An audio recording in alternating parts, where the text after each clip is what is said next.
What's going on? What's going on, man?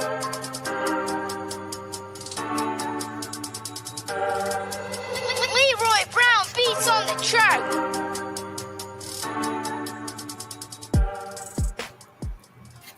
Yo. What's going on, everyone? What's going on today? It's your boy, Coach Ricks. And this is Coach's Talk, man, where we discuss all things OU related, college football related, all things in between. Before we get started, guys, please hit that like button, hit that red subscribe button. Like the videos, man, ring the bell so you won't miss any content that we got going forward.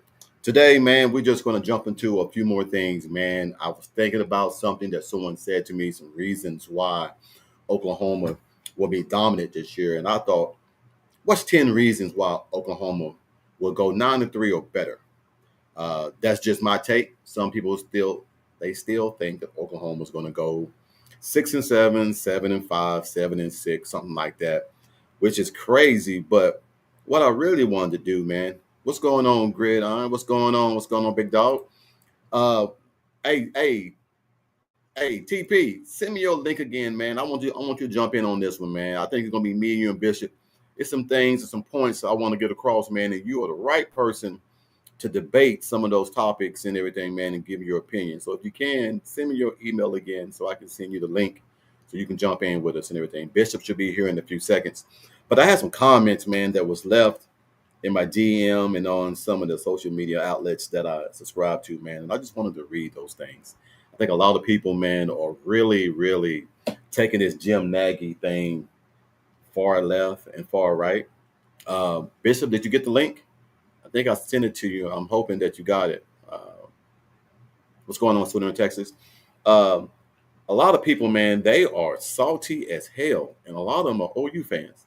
And I really can't believe that I'm hearing some of the things, man, and seeing some of the quotes and seeing some of the content that's out there. And I'm like, damn, is it that bad to where you can't see the writing on the wall that BV and all these guys, man, are building a great program and doing it the right way? And what I think a lot of people don't understand, man, is that everyone's having to do this, not just Oklahoma. What's going on, Derek? What's going on, Jimmy? Everybody's in the building right now. Uh, I think TP, I'm gonna try to get him back on here again. I think Bishop gonna jump in. Anybody, man, who want to jump in, man, and debate 10 reasons. I got my 10 reasons, and we can see what your 10 reasons may be. Hopefully, some of them same 10 or the same things that I got that we're going to put on the board here later, as soon as Bishop come in here. But back to these quotes.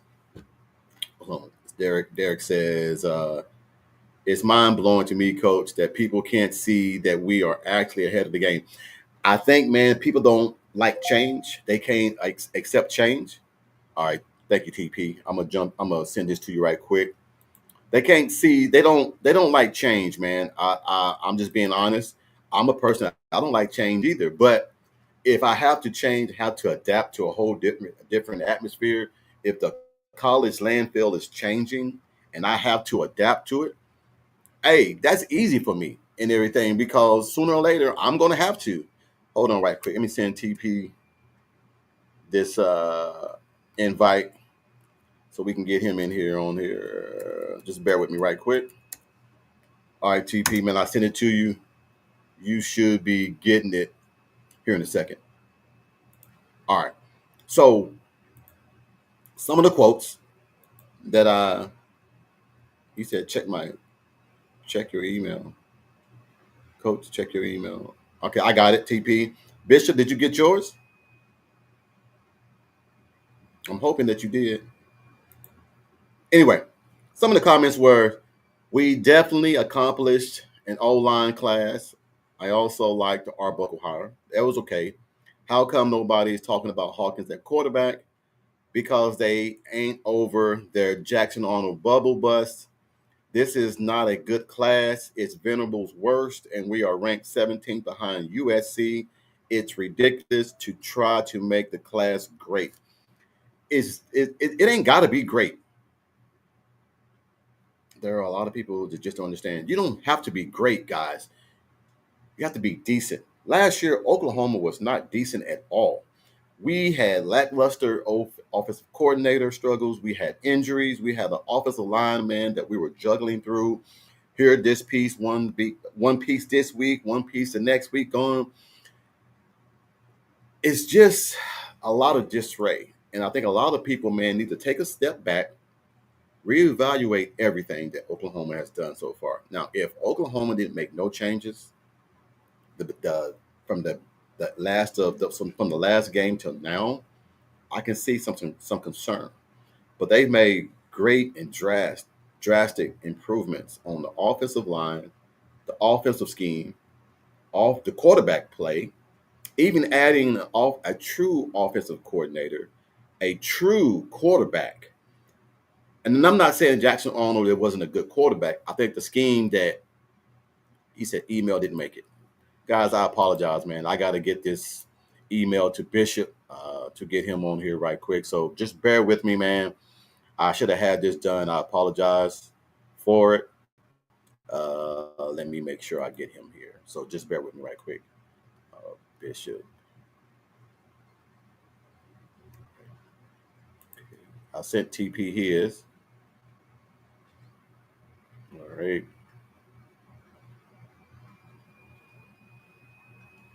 All right. Bishop, you should have gotten it. It's showing that it was sent. And all right. Hold on. Here we go. It is showing. All right. Got all that. Got all that. Continue.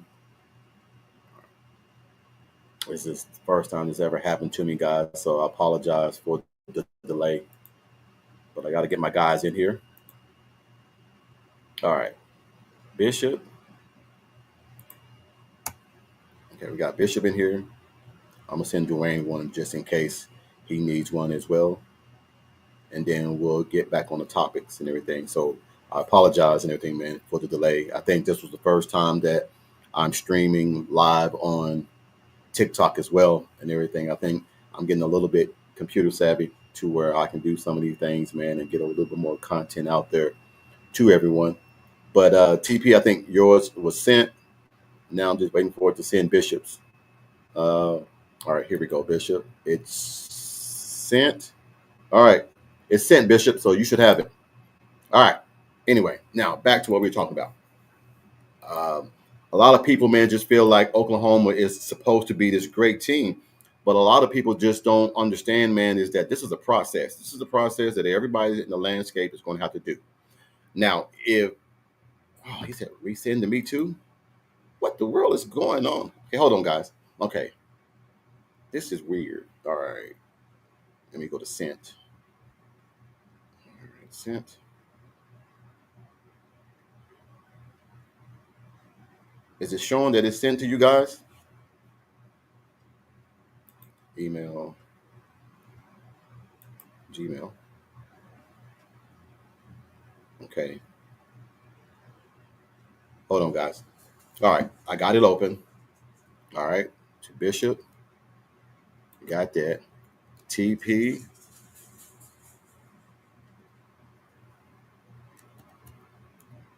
One at Gmail. Okay. Got that. Let me just send one to him just in case he wants to jump on. Okay, guys. It says message was sent. All right. So you guys should have it now. He said, Coach, now you know how I feel. Hey, man, you should get it now. I was doing it on a different line. Uh, Big Mike said, not Big Mike. Coach then said, OU recruiting in 2025 is fill needs, not to boost ranking. Hey, Marcus, I will always say it is that if I don't, we're not trying to go out there and get the best recruiting class. We're trying to go out there and get the best players that we need for the positions. If you're just trying to be like the Texas and the Oklahoma, Ohio States and just get the best recruiting class, you're getting guys that you really don't need. You're just getting guys to try to get a ranking. And that's not what Nagy is trying to do. I think Nagy is going about it the right way. I think a lot of people are saying that Nagy is jumping ahead of the curve and getting Oklahoma situated for success. And if they don't understand that, then that's your prerogative. But at the same point in time, man, you're going to have to do this regardless. You're gonna have to do this regardless. There my boy is. What's going on? Man, I'm sorry about that, man. I must have not sent it, but it was showing that it was sent on my end. It's all good. It's all good. What's Yeah. up, fam? So we were talking about all these negative emails and everything, man, that we've been getting. Like this one from, and I don't like to put people on blast, but I'm just gonna say this came in yesterday, and it says this is not a good class. It's Venables worst, and we are ranked 17th behind USC. It is ridiculous to try and make it seem like it's a great class. So are we wrong for trying to get what we need versus just getting rankings?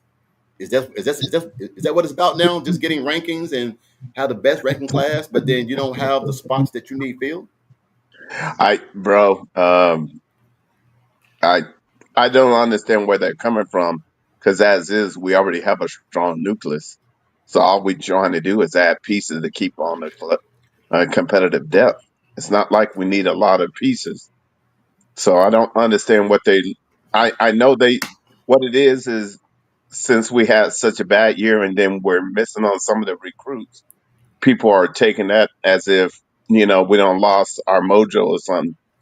No, it's just now it's a different market when it comes to recruiting, and so Yeah. you just got to be prepared for it.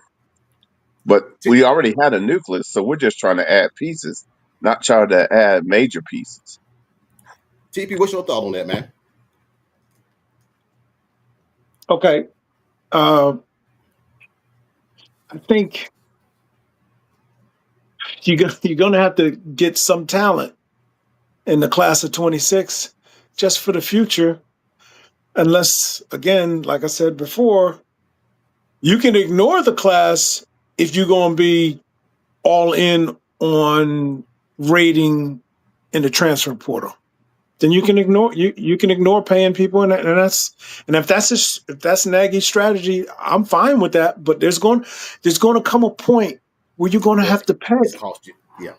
I think It's I it's think just that no, you're right, simple. TP. You're You right. can kick it down the road if you want, but it might cost more. And I understand. I do understand the Yeah. philosophy. I'm not paying this high school kid that ain't never played college. I get that. But some Are are worth it. worth paying. Yeah. Some are worth. I just again, I'll repeat it again. I'm not a Nagy fan. I'm looking at him. I just got that general. It's that general manager position, and I shouldn't do it to Nagy, but it's Nagy because he's our guy. Right. All general managers I'm not a fan of. It's just that simple I because, hear you. in my judgment, they're bean counters and they're just trying to save dollars as they can. That's my judgment. That's my opinion of Oh, and you rightfully city do that. managers and general managers and stuff like that. So Well, check this out. So go Do ahead. you think it's a fill the void need versus let's just stack up on the best players and see how it goes? Because if I need a quarterback and my depth chart says I'm lacking on quarterback depth, I'm lacking on offensive line depth, I'm lacking on defensive tackle depth. Those are the three things I'm looking for. I'm not worrying about if there's a 5-star wide receiver out there when I have a wide receiver core that's complete and I don't have no. Now, a lot of players, a lot of teams just get the 5-star because he's a 5-star. It looks good on paper and to the boosters. Hey, we got 25 5-stars or 9 5-stars. But are you going to, in order to get those 5 5-stars, you're going to have to pay 5-star prices. That's going to eliminate you from getting any other thing that you might really need down the road, like you said. So, Mike, are we willing to spend the money just to get a 5-star, even though that 5-star might not be what we need at that time? I, Coach, I have to go with you on this. If I can I take approach how I would approach it. Yeah. Think of it there again. Think of it when you buy groceries. You're making out your shopping list for your groceries. Okay. What's the first thing you do? You always check what your what you're most needing the first, which is always the staples, the Well, bread, the milk. if you my wife, you just go in and start getting stuff. No, I guess I I get what you're do saying. things. Yeah. I do things different. When I do my grocery budget for the month, first start out with the staples. Do I Okay. need eggs, bread, milk, sugar, flour? So Jim's approaching this like, hey, okay, we got X amount of 5 stars, but I'm sitting here, I'm needing a quarterback, I'm needing a center, and I'm just using this as an example, Coach. Uh, I'm needing a quarterback, I'm needing a center, and I'm needing a running back. That's your staples. So Okay. he's before he goes after that 5 star uh, wide receiver, which we're deep at, or a 5 star linebacker, or a 5 star safety. He's going to address the needs before he addresses the wants. Okay. Okay. That's a point taken. Now, TP, I gotta ask you a question because I got you on this show a Hello, few weeks TP. ago. I got you on the show the last few weeks and everything, man, because like I said, you had Legend. some great points. I want to ask you this. You've been the budget guy, the guy that in order to make money, you got to spend money. I believe that philosophy. In order to win ball games, you have to pay players, which Seth, I I agree with this too, Seth, but we don't have that yet. We don't have a salary cap yet. So let's just use David Stone for instance. If we didn't have David Stone and we need to go get David Stone out of high school, we see the uplift potential that he has. We know that he is the number one defensive tackle that came out and he's looking at Oklahoma. We already know no matter what our budget is, we got to save this X amount of money in order to get this player here. Can we all agree with that? Yeah. Okay. TP, here it is for you. I'm gonna give it to you just like this.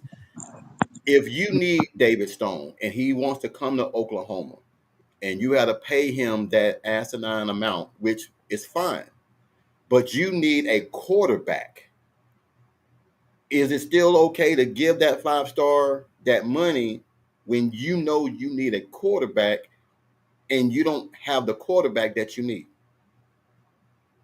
See, funny, you said you need David Stone. You said that. Yes, And then yes. you threw in you You have need a two needs. quarterback also. You have two needs. You have two needs. Two needs. One's a 5 star with 5 star prices. The other one is a 4 star or a 3 star that you need. That's in the portal that has proven that he can get the job done. Who do you go after? That's okay. Now you threw something else on me. A quarterback I don't that's want to in the confuse you. I'm portal. sorry if I'm keep throwing things out. I'm sorry. I don't mean No, to it's okay. confuse you. It's okay. I got to take it all in because now we're talking Stone as a coming out of high school, and you need a quarterback out of the portal. Is that how you're asking this? Yes, sir. Yes, sir. Yes, sir. All right. So to that point, that's kind of like this year almost. We needed Yes. a quarterback desperately. I like Hawk, but right now, Hawk would have been in his second year. Hawk is going into his second year. Yes, sir. Hawkins is going into his second year. Yes. So I'm I'm all for going to get the kid out of Washington State. I'm all Mateer. I'm all for that. Now, mind you, this happened before the general Yes. manager got on Yes. board, Exactly. Yes, sir. but I'm all for that. Now, Yes. so we scoop him, and that's a bonus because we scoop him and his offensive coordinator. That's Exactly. You bonus. got a 2-for-1 coupon. Right now, we come to Stone, and Stone wants to walk. Right. And I'm not saying Jackson wouldn't have walked, but what I'm saying is Stone was a bonus also because he brought his homie Jackson with him. Yes, sir. Yes, sir. Yeah. So No, I mean that in my budget, I we're know gonna you make it want me to work. pick one, but We're gonna make it work. I'm gonna take both because I'm gonna make it I work. got I got I got I Two got a upside. quarterback, a proven quarterback. He's proven that kid is proven. Right. And I got me the offensive coordinator. I guess if I got a quarterback and an offensive coordinator, I guess I got to rank that a little higher than getting Stone and his buddy. And his buddy straight balled out. And I'm not taking anything from Stone. But his buddy was on the field a little more Yeah. Mhm. and straight balled out. So that's a win. And I'm not saying if Stone would have left, I'm so thankful he didn't. Let's be clear. I'm very thankful he didn't. But I'm not Yeah. saying that if Stone would have left, Jackson would have left with him. I don't think so. I don't. But they came together. You want them to stay if you can. Mhm. Yeah. So I don't think I answered your question other than the fact I want both. No, you did. Well, hey, before Well, we get, go go ahead. ahead, Bishop. Go. No, I just wanted to piggyback off of you. Now, let's say, for instance, you had to keep that grouping together, but you don't have the funds. Who's get allocated based off of what the current status is if you don't have the full amount for both? TP get it. TP get it. See TP. now, you said you don't have the funds. Yeah. All right. No, I said full funds. I got You don't funds, have. but I have to split what normally one would get. But we don't know what that is because there's no there is no Right. budget. There is no there Yeah, there but is we no all 5-star. what, This is what 5-star gets because right. that's an unlimited amount of money. I believe if we don't have the funds or if we have limited funds, I believe we can find more. I just believe that. Yeah. Now maybe I'm wrong, but I believe that. Now I don't know who it'll come from. I don't know if it'll come from Switzer. You understand what I'm saying? And not necessarily Switzer, but I know what you're people saying. Switzer know Yeah. Switzer's Yeah, circle. Let me say it like that: Switzer's circle, or someone else's circle. But there's money to be found somewhere. You just got to look under enough rocks. That's my But philosophy. you can allocate money and move things around to where you can. exactly. I've seen places move around from the basketball, softball, track, and then implement it for football.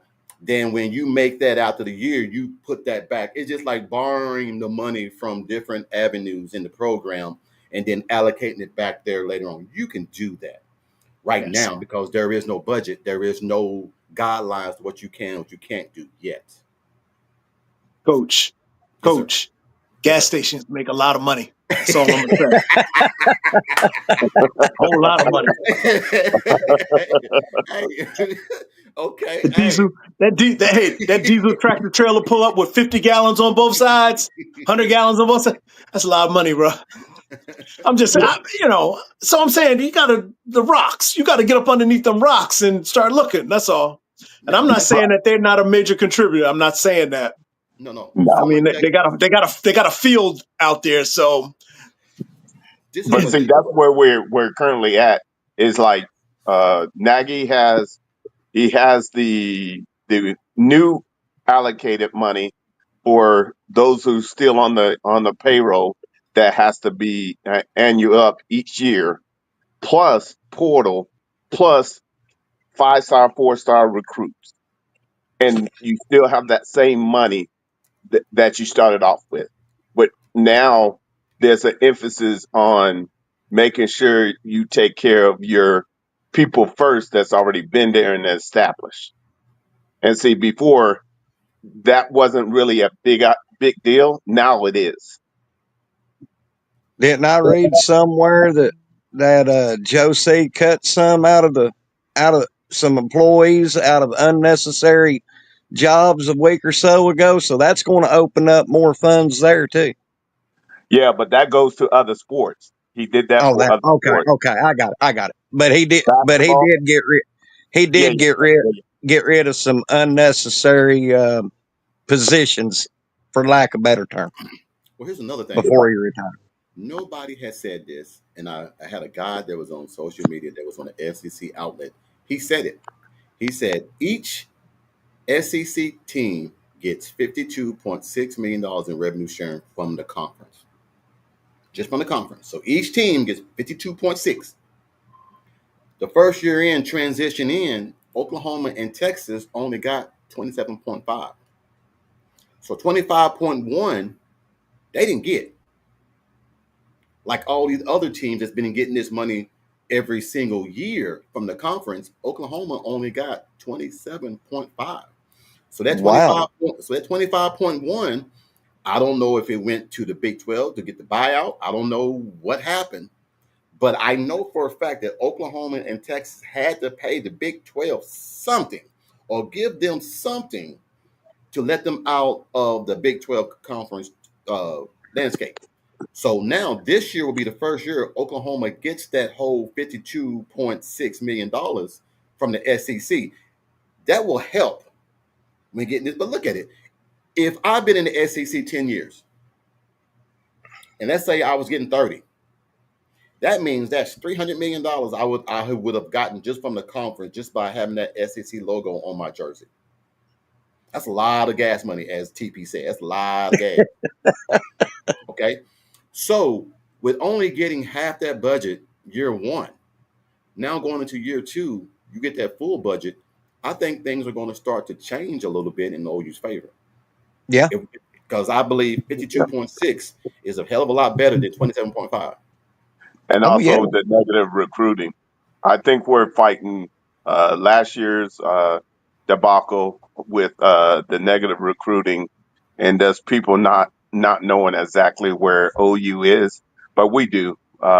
We see the tea leaves, and we put everything together. And put it like this: anybody that comes on board, we're all in, pulling on the same Destiny Road championship. So Seth, I believe that too, man, but I don't know. I mean, we still got to get out there and show even our fans. We got to show them that we're ready, that we can win these ball games. That old saying, "Winning cures everything." You Yep. start winning, ain't nobody worrying about the money that OU ain't got. Ain't nobody worrying about OU worse.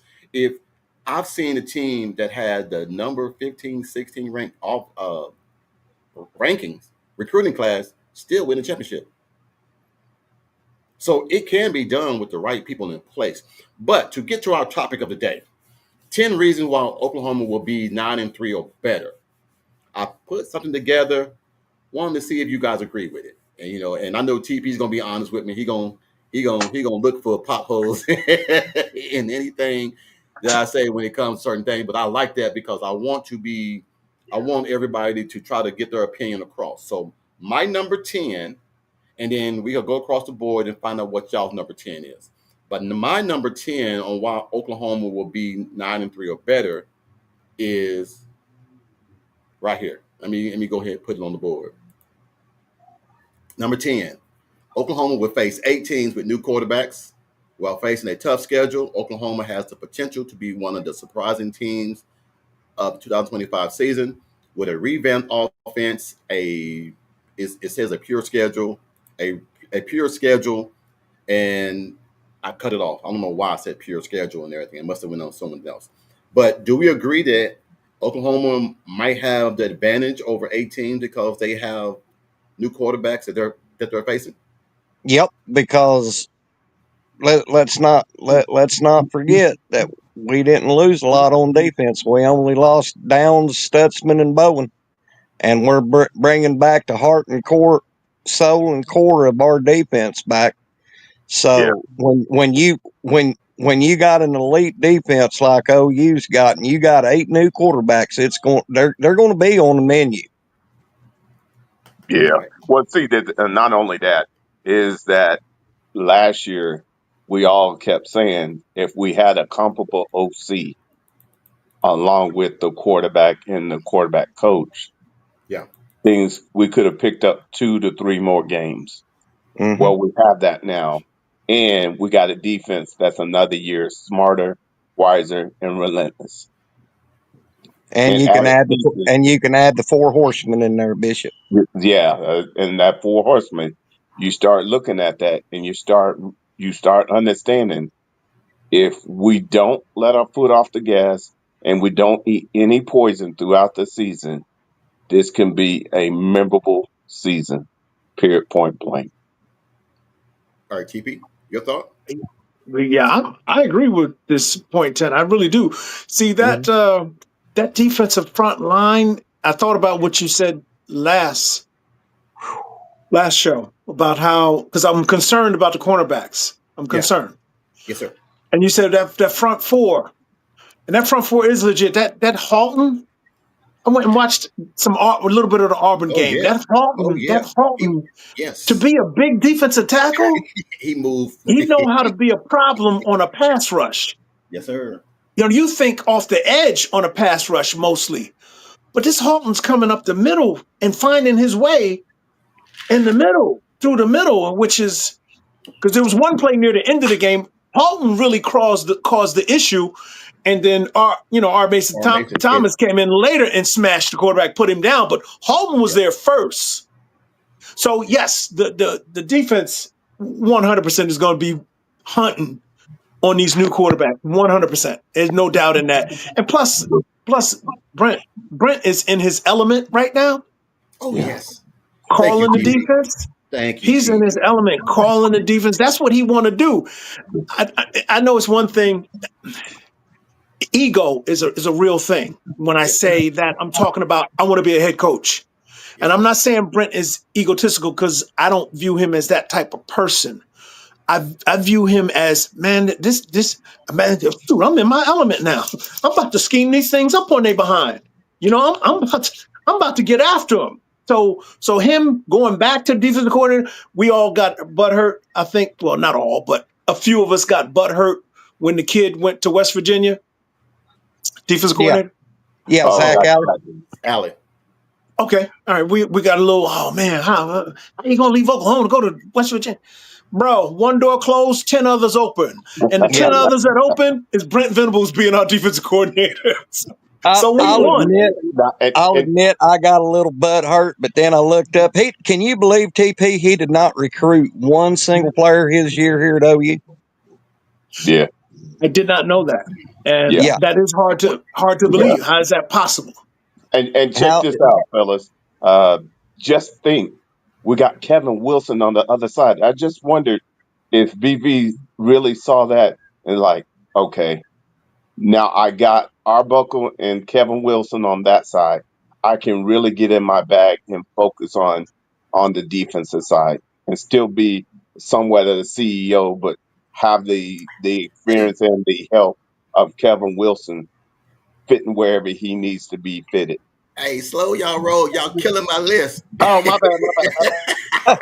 Y'all just y'all killing my list. Hey, I'm sorry, Coach. my wife said, "Babe, you doing homework?" I said, "No, I'm trying to get this down." My bad. This is, no. But it makes me feel good because everything that I had down, you guys are talking about. You guys are talking about my number 9. Let me go ahead and put number 9 up. Okay. If everybody can agree with what we just said about number 10, the defense facing 8 new quarterbacks. All right, here's number 9. Number 9 to me, it's gonna be hard for some of you guys to understand, but let's just put it out there. Player development. The experience gained by young players participating in the offensive line and secondary during a challenging 2024 season is going to help them tremendously because now all that crap you went through last year of blown coverages and this and that and disarray, now there's nothing better than on the field gameplay. So this is my number 9, player development. You guys cool with that? Yep. Yes, sir. And let's not forget, Coach. Our number ones and ones has been going up against each other all off season. Plus, we got that bad year last year. So, as we always say, iron sharpens iron. So I look for the O line to be a revamped O line, and so. No. Nice one, Mike. Big salute. Any suggestions, TP? I want to get everybody's opinion on these. And if y'all got something, shoot them out. I mean, if it's something that I'm going to say, I'm not worrying about it. At least we're all on the same page.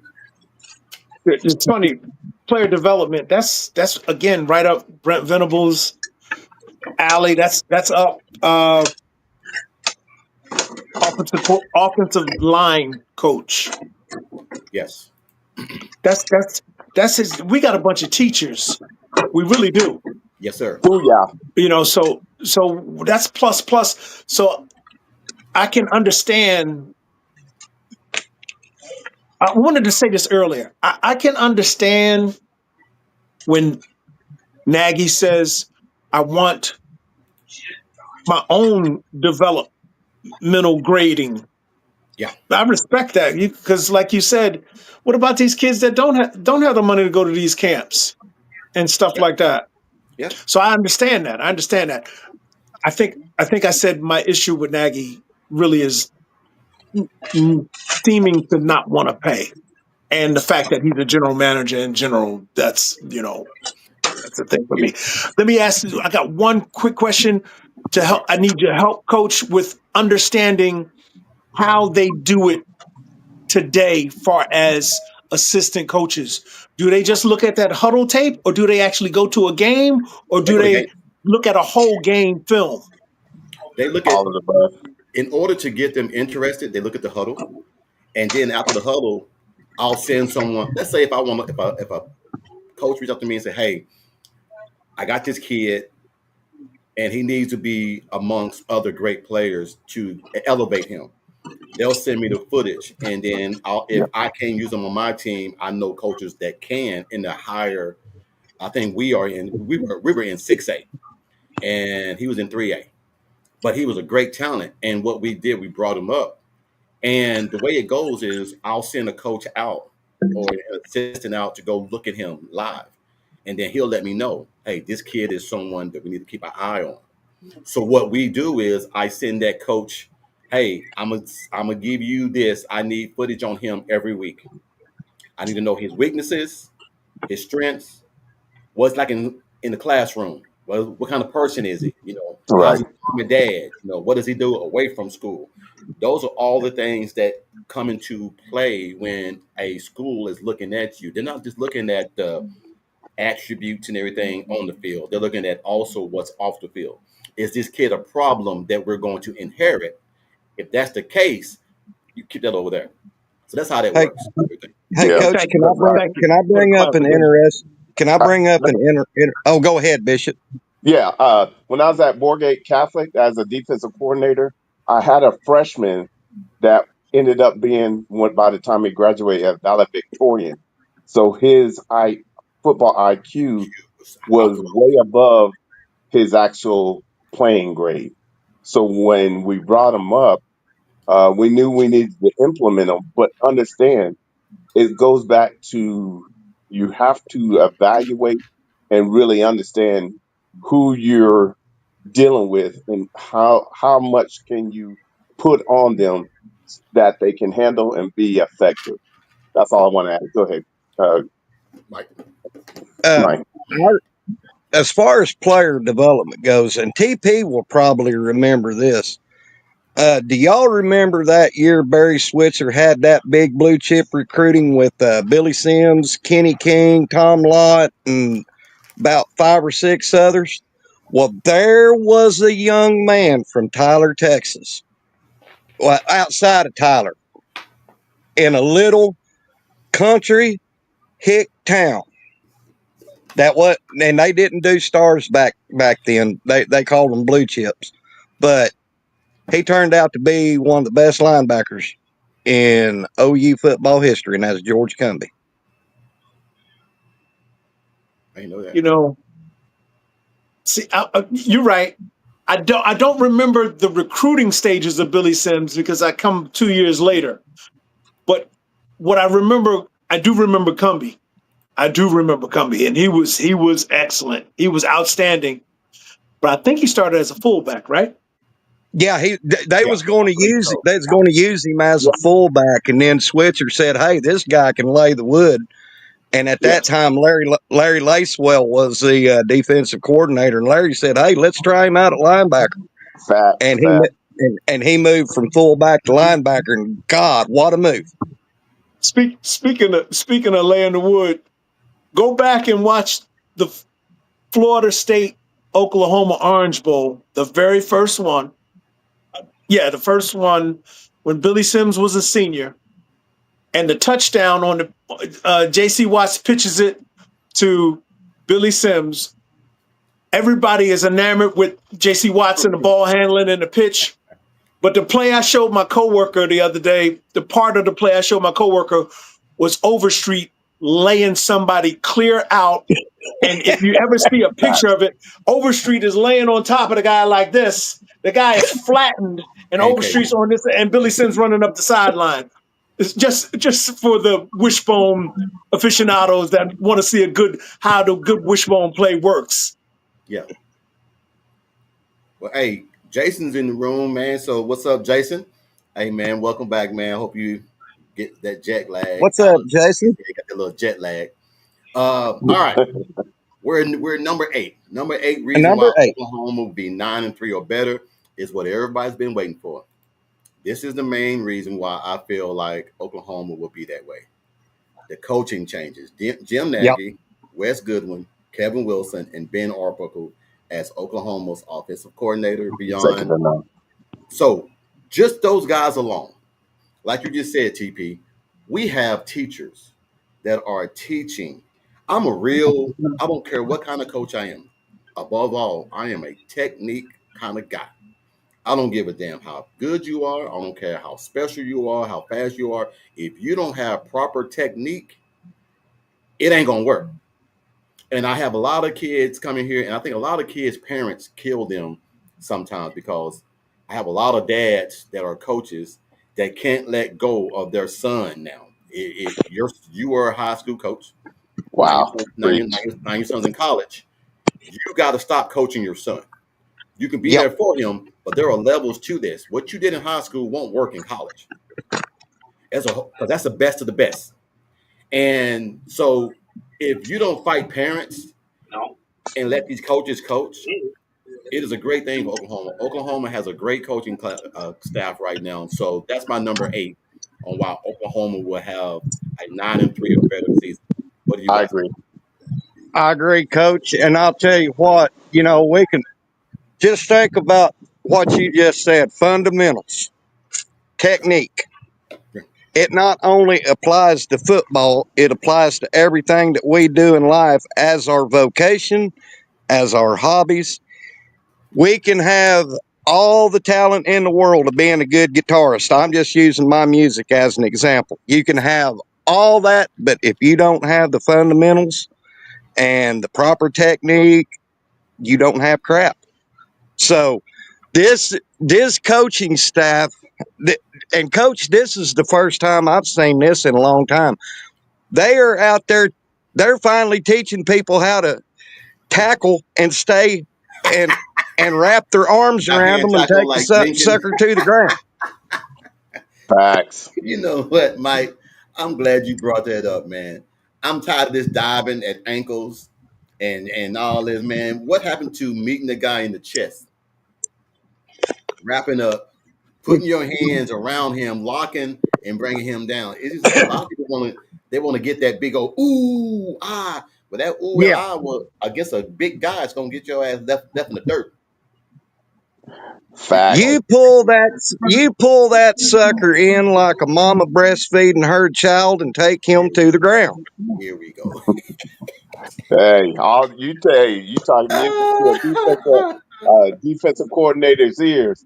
Uh, Technique and being able not to be an arm grabber, but a full fledged Oh, you run stupid. through a player You tackle are is stupid, key. Mike. You are stupid, man. Mama Bear is That gonna was a go. Terry Bradshaw quote one time when asked what it was like to get tackled by Ed Too Tall Jones. He said it was like a mother pulling her baby into breastfeeding and then getting knocked to the ground, having your wind knocked out. Yeah. Hey, man, look. the- so we all can agree that number Yes, eight, the coaching staff. exactly. Yeah, See, yeah, no doubt. Yes. Yes. all right. All right. Now, Now, now, now, what the world? what the world? Who's that? Who's that? Somebody got some music Somebody got playing? some music playing?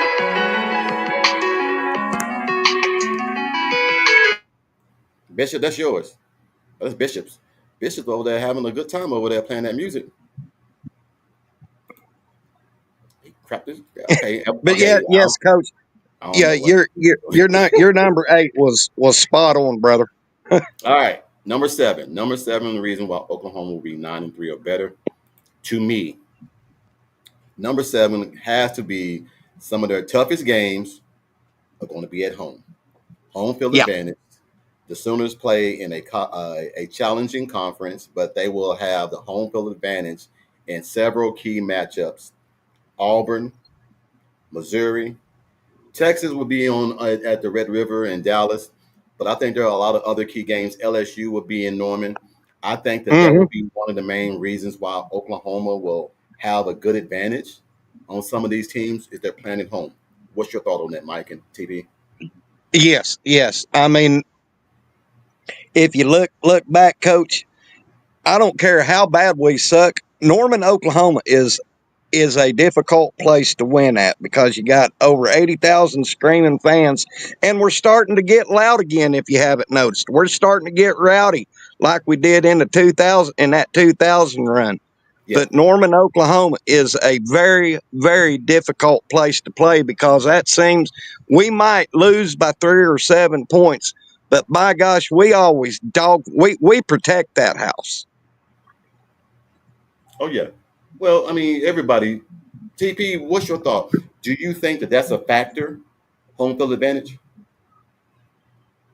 100% the factor. Uh, see,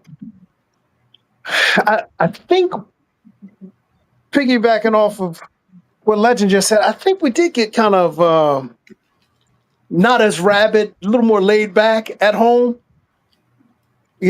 but great defense always brings out the rowdiness in the crowd. Yes. Oh yeah, always. You But knock somebody in the next week, and then everybody stands up, And I know you got to be careful how you knock them in the next week nowadays, but I think I think everybody cheered when EPL got that penalty against Maine last year. that's what you want. yeah, yeah. Look, we missed the days of the pancake blocks that all those guys, the who was that would love the pancake block that was from Oklahoma? Evans, Evans. and there was another one. Oh God. Anyway, they used to love the pancake block, and when the guys all going halfway down, they would pancake his ass on the ground and just lay on him. We missed that. We didn't have that toughness when Lincoln was here. Uh-uh. We really didn't. We were physical, but we just had better players than most of those people that we were playing up against in the Big 12. Now here in the SEC, we got physical, nasty guys that don't mind getting dirty, don't mind out there pancaking people, laying the wood. I mean, when was the last time OU was just physical? Oh, it'd been back during the Bob Stoops era in the early to mid to late 2000s. What's the play that when the guy was laying on Tommy Harris and Tommy Harris was trying to get up and the guy was laying on him, Tommy Harris just flipped him over and the guy flipped, like, get off me. Who was that? Was that Texas? That's Texas Tech. Yeah, the guy was laying on him and he just threw his arm up and dude went flying and flipping. I just miss the physicality that Oklahoma has had over the last few years. So Seth said, yes, Seth. I don't think OU scared of anybody, to be honest. But like I said on the last podcast, Mike, when was the last time OU was more physical than Alabama? Oh, good God. The last time I seen that the last Last time year, I they was seen not scared of OU get Alabama. the last the and I'm not talking about the 2014 uh Sugar Bowl championship. I'm talking about when we went to Tuscaloosa and we got Ronaldo Works was remembered after that game because not only did he have some good runs, but he was when he would block, he was slobber knocking them. Yeah. Well, do we all agree that you have to be physical in order Yeah, to dominate in the SEC? I mean this ain't intramurals. You got to go out there and be physical, be tough, and I mean, God help me for saying this. Sometimes you got to sacrifice a penalty, but Hey, that lets the other team know, hey, we ain't going to take no shit off of you. I'm gonna tell you guys this, and you know who I'm talking about, Mike. Our old high school coach, Bill Blankenship, Yep. Sproul, Oklahoma. He told the defensive line and the defensive backs, you get one 15-yard penalty per game. Mm-hmm. You get one. So if anybody come across the middle, you lay their ass out. If you get a penalty, no problem. They'll think about that next time they come across that damn middle. Do I really want this to the chops? Do I really want to go across the middle with alligator arms to catch this pass, knowing that Michael and me and Mark are over there waiting for you to come across that middle? We were the original true headhunters. We didn't care. I remember Mike knocked a guy out of a ball game, a dislocated shoulder. Oh, And we felt bad, but Mike was like, "Hey, coach, there's my 15." It is what it is. But anyway, yeah. on to the next one. On to the next one. Now, I don't Okay. want to get too lost in this. Yeah. Number 6 reason why I feel like Oklahoma will be 9-3 and or better. This one, guys, you might not agree with, but it was something that I was thinking about, and let's see what you guys think. Number 6 reason is impact of transfers. The Sooners have made significant additions throughout the transfer portal, not just at quarterback and offensive line, but also on the defense and in the receiving corps. I think Oklahoma, with the addition of Jaden Ott, it's going to be is Jaden Ott, man, is going to be he's going to be a pain in somebody's ass. Yeah. He's going to be a Oklahoma, pain in somebody's ass. Oklahoma start, you know, everybody was, what was your take on Spencer Brown last year, coach? I mean, because we got him in the portal and he was supposed to be all that, but I didn't see, he didn't, he didn't have any flashes to me. You got But to look at who's ahead of him, though. exactly. But on to my point is OU is starting to, they're, they're starting to address that portal like it, you know, wants needs against wants is what I'm saying, and they're doing damn good at it. Just like you said, look at Mateer and Ott, and you know, so we're starting to be effective in the transfer portal. So, Sooner Cowboy, you think 8-4 or better? I think if we go 8-4, I'm disappointed a little bit. Me too. To be honest, me. That's just me. We Regardless of go how it nine goes. and if we go 9-3, I'm disappointed. And hey, TP, if we're gonna be honest, I I mean we know for a fact there's 2 teams that might give us trouble. And those 2 teams is on everybody's schedule. And it ain't Texas. It's LSU and Alabama. Those are the 2 teams that I worry about. I don't worry about Yep. anybody else. I worry about Alabama because we're going to Tuscaloosa. I worry about LSU's because they got an experienced quarterback, but they come to Norman. They come to I'm Norman. I'm 50-50 on LSU because by gosh, we're we're due they're due one by us. The you know what I mean, Coach? Mhm. I mean, they're we're due a win against them, and I said we was going to beat them last year, which that didn't happen. But this year, I'm 50-50 on it because you know they come into Norman, Okay.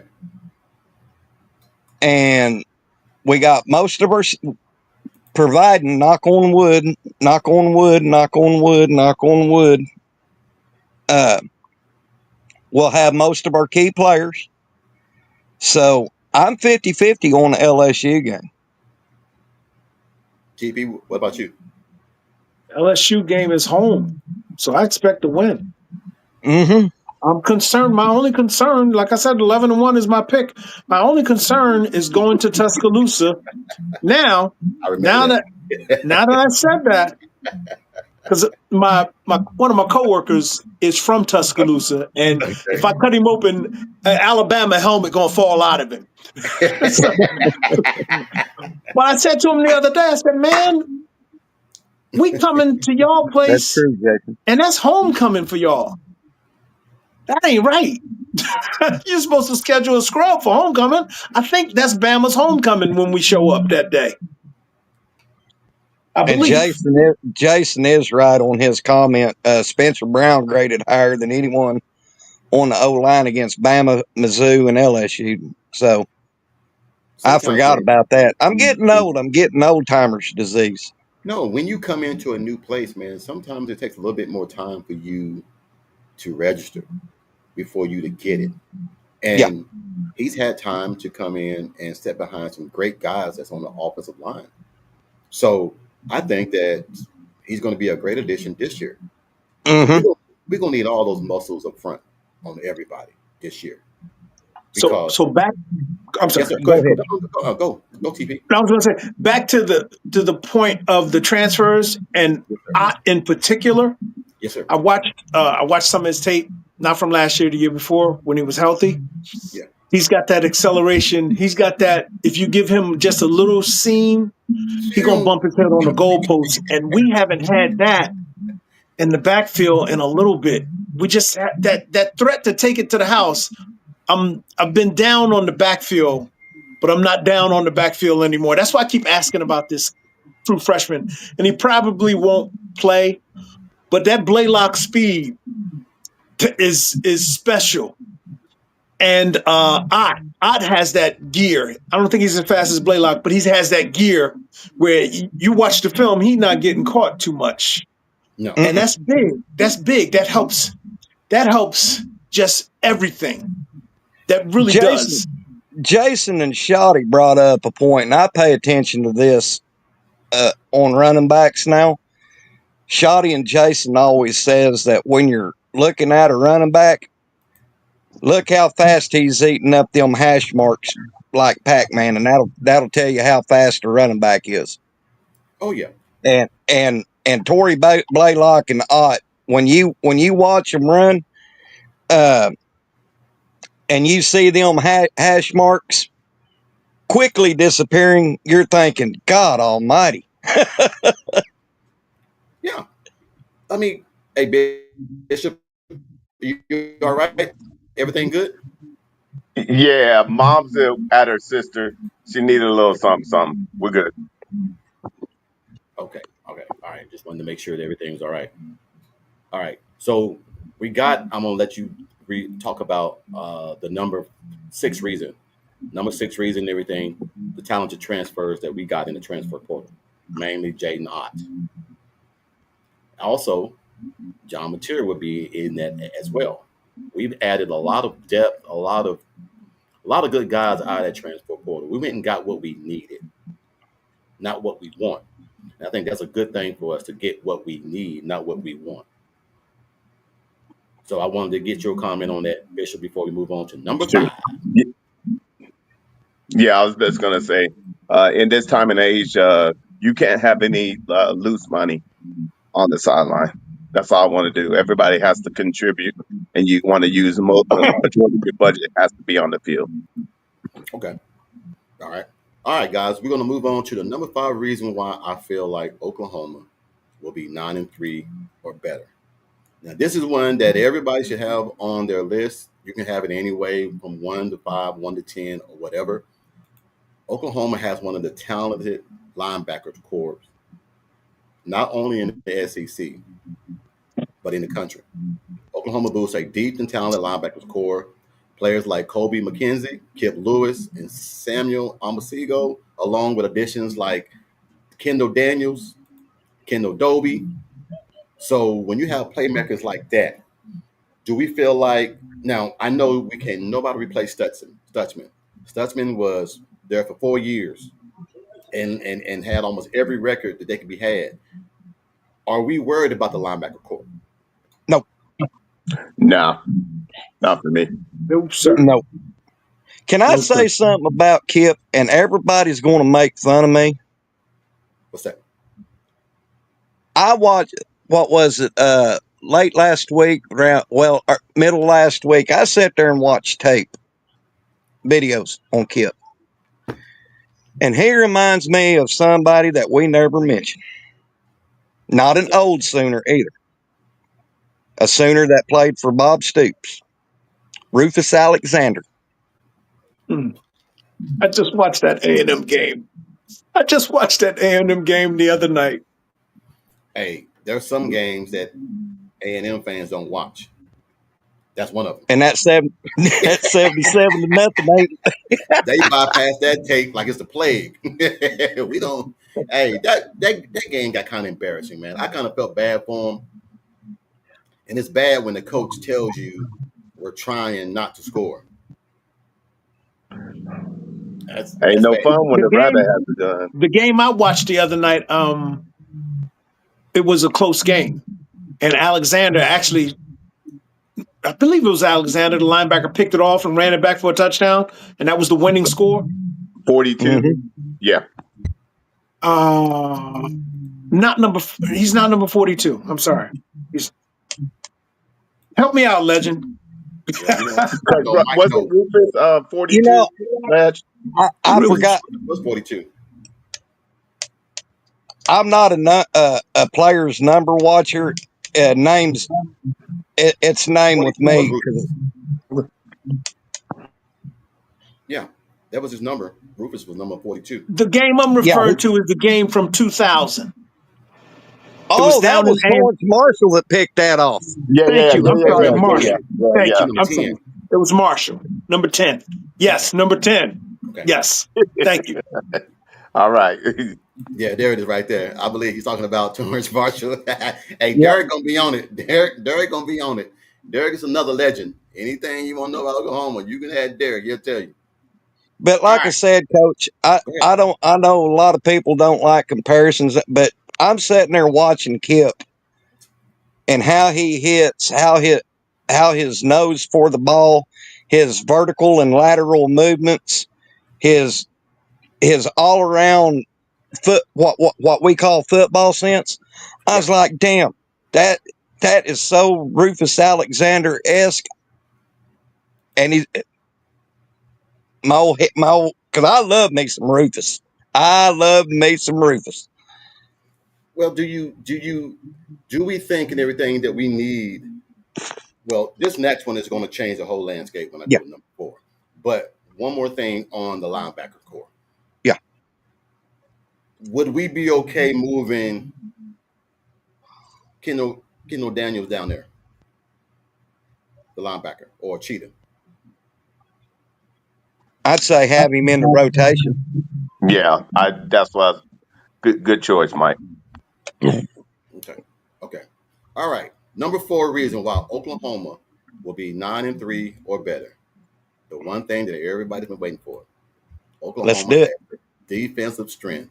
Brent Venables, the defensive mastermind, is back at play calling, and he has weapons all around him. Now, here's the one thing I did not know. Oklahoma has 9 of 11 starters. 9 of 11 starters back. Marvin Jones Jr. and linebackers Kendall Daniels added. So pretty much you got every key person back on defense except for Billy Bowman and Stutzman. Ethan, we're gonna miss Ethan too, but I think, man, with R. Mason on one side and Marvin on the other side, you're not really gonna lose that much. You think? No, because I love the one thing I loved seeing in Ethan Downs his last 2 years. He wasn't the best at that defensive end, but by gosh, he was solid. I mean, it seemed like when we needed a play, Ethan was always mentioned. So kudos to him. But like you say, Coach, I mean, we got R. Mason, we got those guys. I mean, so I just wanted to give Ethan Downs some flowers because he was a solid player, very, very solid player. And then what I would piggyback off of Doc Holliday is that now that we have the young cats coming on board Hmm. and we have all the teachers, that means you have competitive depth and that the level never drops off. So therefore, you can keep the relentless pressure. Right. True, true. Hey, when you got one guy that comes out and another one comes in, you're not really losing anything. No drop off. Yes. No drop off. No Right, No drop TJ. off. drop off. So I think that's a great thing when you have no drop off, because most times, most coaches, when you see a guy come out, you try to expose that. If I Uh see huh. a cornerback come out, I'm gonna try to do a go route or a non route or a stop and go or something, because I'm feeling like he's just in there so player A can get some rest. Right. Little do I know that he's in there, that he's a little bit better than what just came out the field. So we got that now. So I'm excited, man. Like I said, I'm I about to am say too. goodbye to you guys and everything, man. I'm so excited, man. Right now, I'm counting the days down. I'm watching video Yeah, and no footage doubt. every day. Hey, what? Hey, Jason, what did I say? I'm even watching those simulation games. Hey, So I can have some you football. see the one? You see the one when they were playing? Who was it? They beat the brakes off of? Simulation. Oh, shit. Who was it? I just saw it. They beat somebody 40. Michigan? Yes, they beat Michigan 44-24. Yeah. Which I don't think that's gonna be true because Michigan got a damn good defense. But the one game I saw of the simulation, and not to put anything on it, is that they only had our front seven, starting front seven, and we got 6 sacks. Three of them by RMT, Okay, okay. Now, and two hey, of I them do by our agree with D line. this. I do agree with this. I'm telling y'all, Boganowski Jr. will be an all-time great before he leaves. When you got guys like Teddy Facts. Lehman that's telling you that he's better than Roy Williams, y'all better listen. Y'all better listen. Yeah, like Big Trap says, when it Trap tells you it's Easter, you better color your eggs. All right, Trap house. all right, guys. All right, number three reason. Hold on, let me mute you guys while I do this. Okay, go ahead, Coach. All right, mute you guys while I do this. Number three reason why I feel like Oklahoma will go 9-3 or better is stronger offensive line. Hold on, let me mute you guys right quick, and then I'm gonna bring you back in. Stronger offensive line. The offensive line struggled with injuries and inconsistency last year, but this is optimistic from improvement in 2025. A deeper roster, including transfers and returning players, additional years of experience, is expected to lead to better performance and more continuity up front. I believe that the offensive line is going to be what makes Oklahoma this year. What's your thought on that? Like I said earlier, They've been going up against the number one defense. Iron sharpens iron, and these guys are hungry. They're wanting to make people forget about last year and say, "Hey, we the King Kong daddies, and we gonna make you pay for everything you done to us last year." And Mike up in here staring, stealing my iron sharpened iron. But he's right. He's right. The simple fact is you got two sides of the ball that can go at each other at full strength, and that you can't make a mistake is a beautiful thing because that means your practices are harder than game times, which is setting up so beautiful when it comes to playing the game.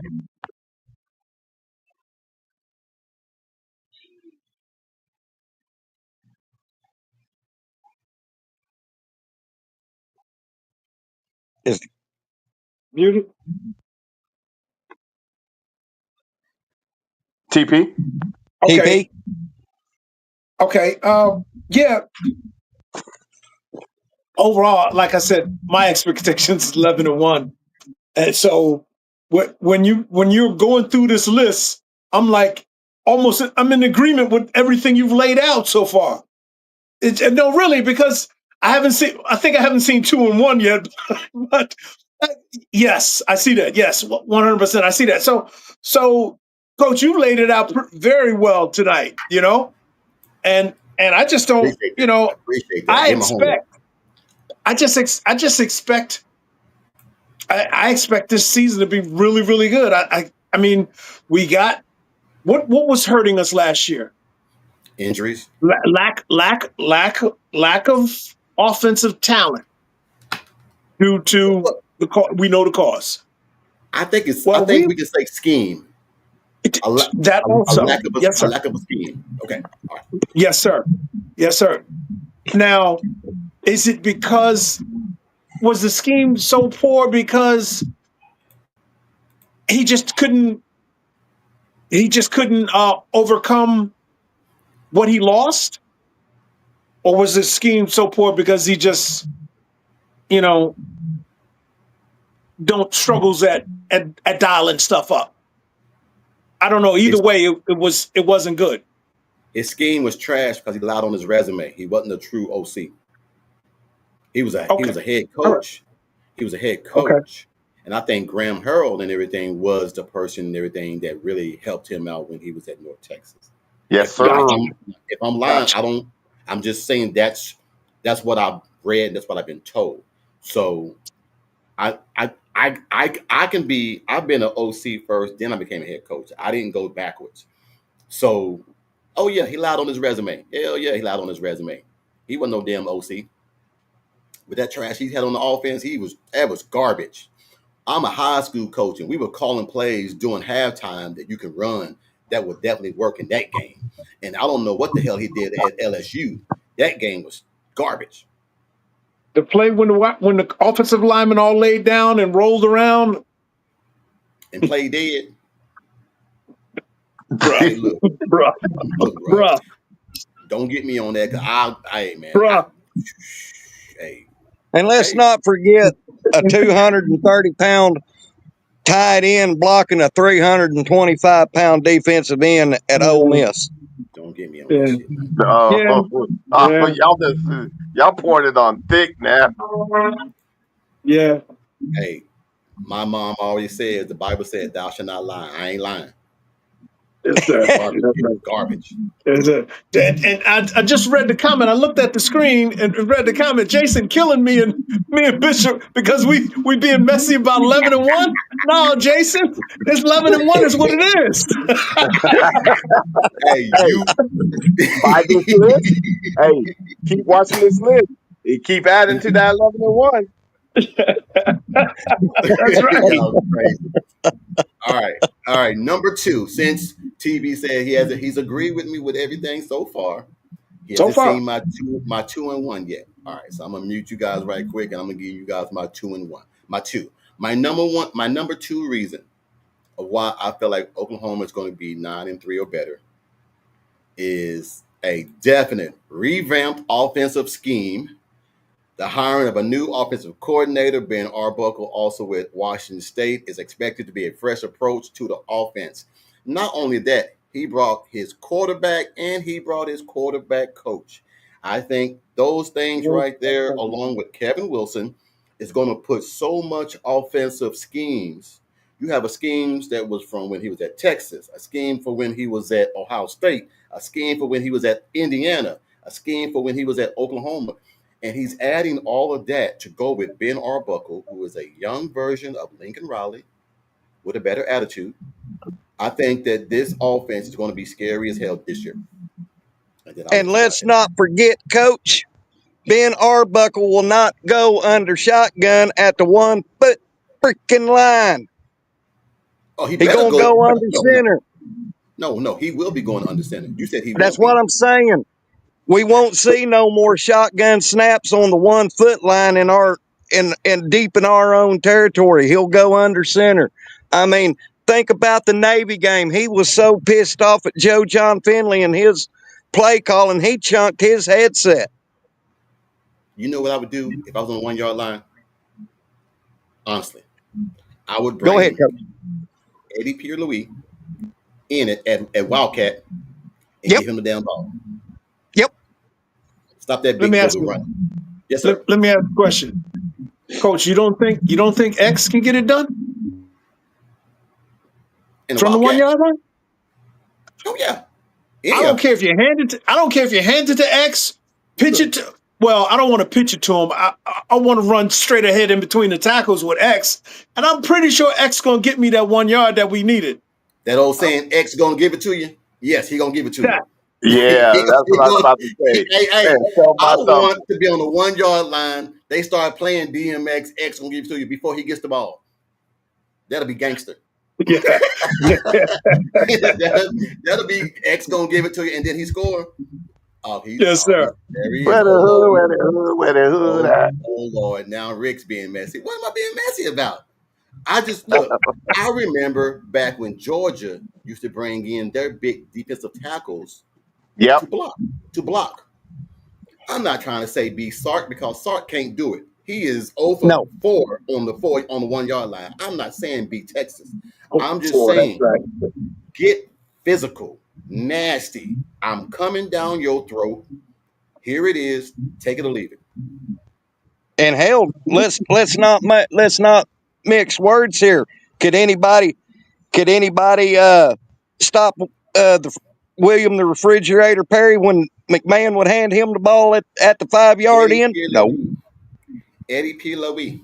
Being the fridge. Yes, Jason, I said that. Yes. Put his big ass Yes. back there in I formation and let's get this done. Let's get this work. I'm just Boy, saying. this gumbo is straight spicy fire.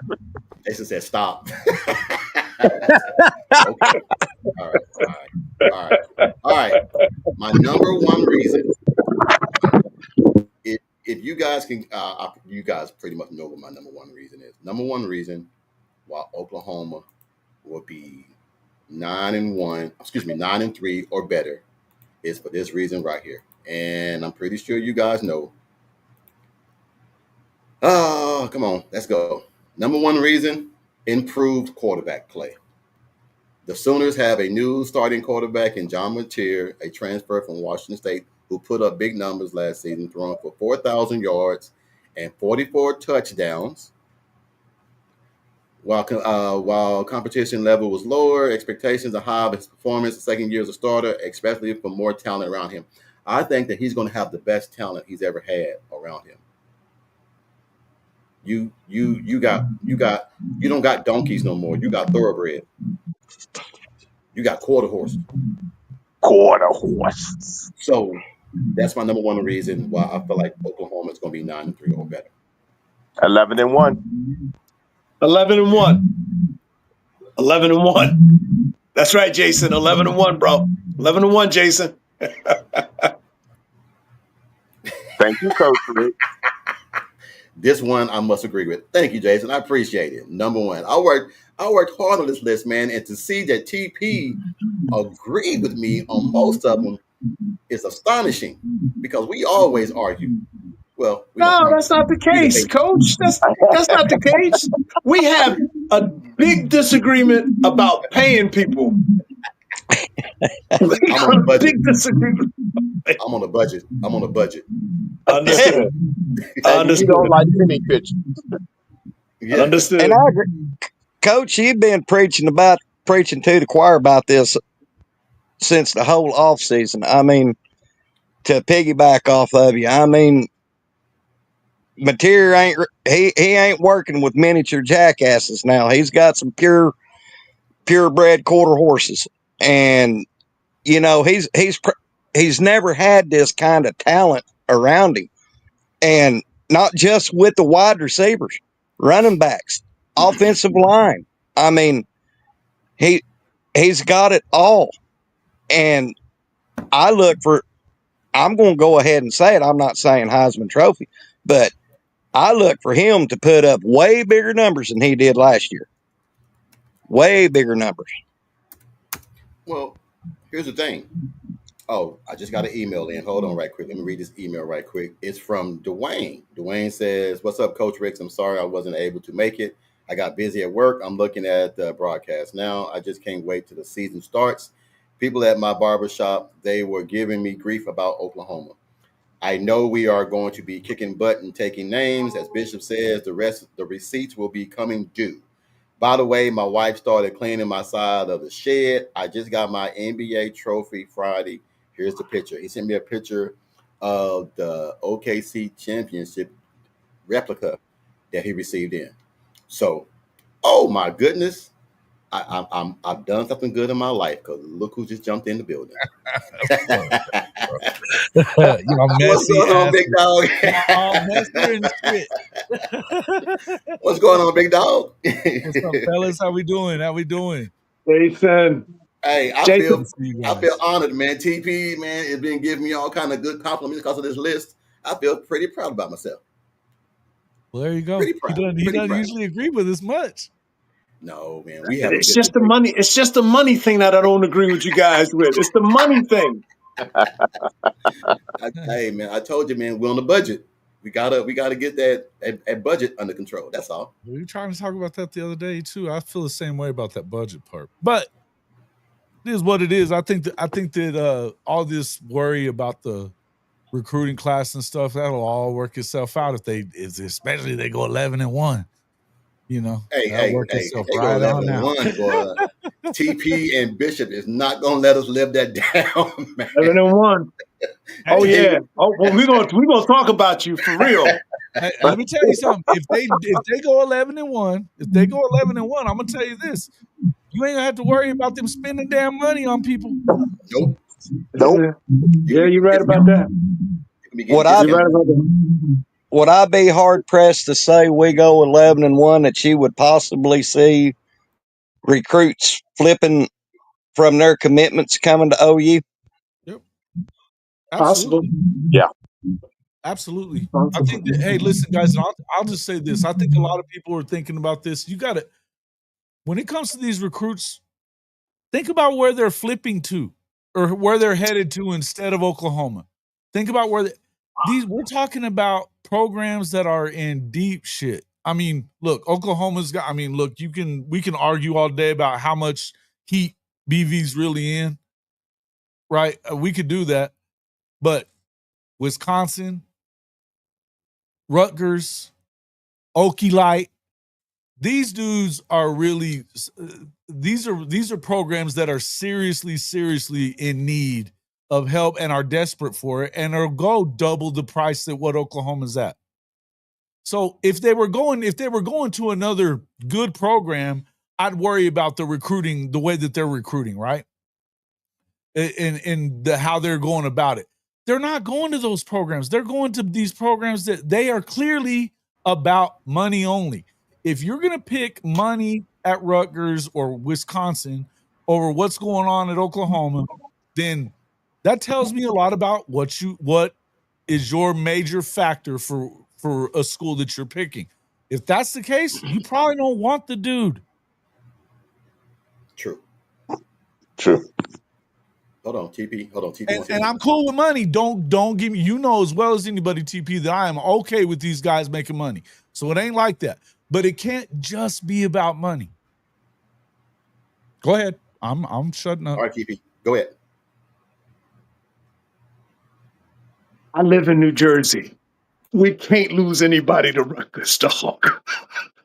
That broke my heart. RSU. I don't even know who the kid was, but when I heard he chose Rutgers Triple the over money. OU, what? Triple the money. And nobody else offered him that.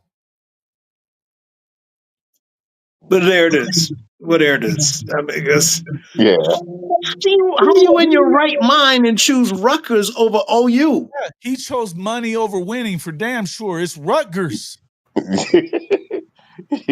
And then SMU. But sheesh. But I mean, if it's relationship based, then because if I want to go somewhere, and we all know how it is. Sometimes, man, these kids come from poverty. Some of these kids come from a situation to where money will help them get out of a certain situation. I can't blame a kid for going to go get your money. I'm not going to sit here and say anything about that because if I could go back and change that, I definitely go for the money because it would have definitely put me and my family in a different situation. But if it's not about money, I want it to be about relationship driven. I want my kids to be able. When my girls went to school, I wasn't worried about money. Me and their mother was pretty much we were blessed to be financially secure. So my girls were just going because they wanted to go to a school they loved. They've had a good rapport with the coaches, a good rapport with the school. But if Jason's right, if you're just going for the money, Oklahoma ain't gonna pay you $5 and $6 and $7 million for you to come Right. there and sit on the bench. And I got a 2 or 3 star that's been here 2 years that's proven that he's what was Grayson Halton when he came in? A 3 star? High 3-star, low 4-star. And he's balling his ass out right now. Who might go first round next year when he gets out of here. Highest rated defensive lineman of for sure on the Oklahoma team, but throughout, I think pretty much throughout the SEC. He graded out at Pro Football Focus better than everybody. Yep. So, I mean, but that's where we all are on this. I mean, it's we're not going to get everybody. We're going to get who we want and who we need. Which and like somebody said it earlier, they're just saying that Jim Nagy is just getting us started. Everyone else is going to be doing the same thing here soon. So, hold on. Sooner in Texas says, TP Grill, how did you become a Sooner fan when you aren't from Oklahoma and you live in Jersey? Hey, man, you think that Oklahoma fans is only in Oklahoma? Shit, Charlotte has 4 OU clubs that are 1,000 got deep. some connection to OU or to Oklahoma, though, don't you? You got some kind of connection already there. Who, Arizona me? as well. Yeah. I became a fan. I've told the story before. Uwe von Schaman, the kick, Billy Sims, Thomas Lott. Facts. And I'm 10 years know as old. much about it as you do. You can't do that. You just gotta call it. Hey, who gives a shit where they're from? I mean, I'm 10 years old. I'm seeing this wishbone offense just run up and down the field against Ohio State. And I'm like, yes, yes, they are them. This is, yes. And so I've been a Sooner fan since 1977, and then Von Schaman to get the timeout called on him and then just do that to that block that kick chant and then go and nail it afterwards. Facts. Man. Hey, that was like he epitomized right then and there. He epitomized the king right there. Listen, last little bit to this story. As a 10-year-old, it was something about Barry Switzer that came through that TV and touched me as a 10-year-old. Then when I read his book 12 years later in 1989, 90, maybe 12, 13 years later, when I read that book and I saw how he grew up and what he came from, it all came full circle and I understood it more.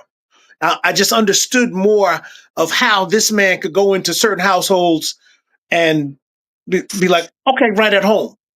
I don't know if y'all ever read the Bootlegger's Boy book by Barry Switzer, but in that book, he explains how he, just was very comfortable going and recruiting a black athlete because that's how he grew up.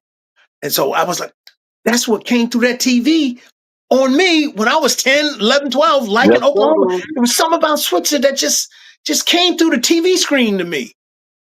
And it was his upbringing. So anyway, I'm a Sooner fan since 77. I say it all the time since I was 10 years old.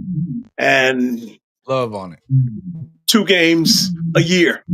Not like y'all guys that was getting multiple games a year on the radio, 2 games a year. Maybe the Nebraska game, a bowl game possibly, maybe the Texas game, maybe. Not always. In my area, not always did I get the Texas game. Wow. So, but the Nebraska game usually was for the conference title. So I always got to see that one.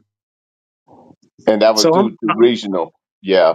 at that Yes, time? I'm in the Northeast. I'm in the Northeast. I wasn't necessarily going to get that Texas game. That's why, to me, that's why I asked the question about which one was the bigger rivalry, because I didn't see a lot of the Texas games. So it's like, and this is blasphemy. I don't really hate Texas the way I hate Nebraska. I know that's blasphemy. I apologize. I apologize to the fan base. And not that I'm a Texas fan, no way, shape, or form, but I don't have that hate for them because it didn't grow. It was about that They didn't N on beat the us. side of that They helmet barely and beat beating them down. us. What'd you say? I am. They No, hardly ever beat our ass. That's why. I think Hey, TP, I think Mike wants to say something right quick. uh, did you ever hear the story about that kick? Uh, No, nothing other than seven, the timeout. many years later, Barry Switzer and Uwe von Schamann was on the local news station, and von Schamann said if it wouldn't have been for my kick, we would have lost the game. But this is what Coach Switzer said. He said, Uwe, if Kenny King wouldn't have went out, Tom Lott and Billy Sims wouldn't have pulled his Achilles tendon, we wouldn't have needed your field goal. But I'm glad you was there. They was about to run them out the building. I couldn't believe it as a kid. I was, what? Hey, I'm here. I'm here, rolling with the Sooners since 1977. I'm just y'all guys are talking about things before my time. I was a young pup. I was in diapers. Yeah, I was about to ask, Coach, was you even born? Was you even born in '77? I was 4 years old. I was walking around with Huggies on. Remember that logo right there? Remember that logo right there, boy? yeah, That's that's the old old. school right there. That's old school right there, buddy. It's Yes, cream. yes, This hat is not white. It's cream. yes, yes. This is clean right here, boys.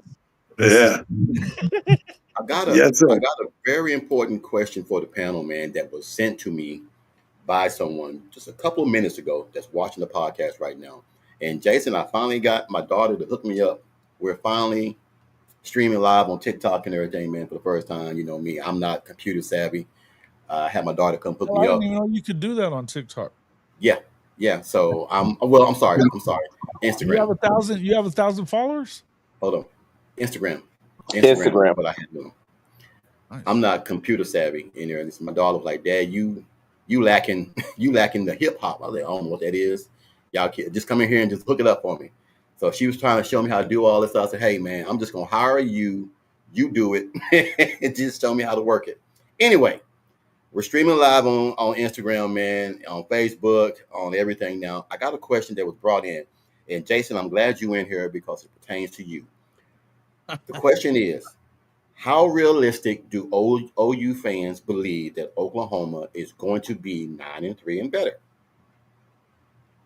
Realistically, they're asking us to remove bias, to remove love, and all that.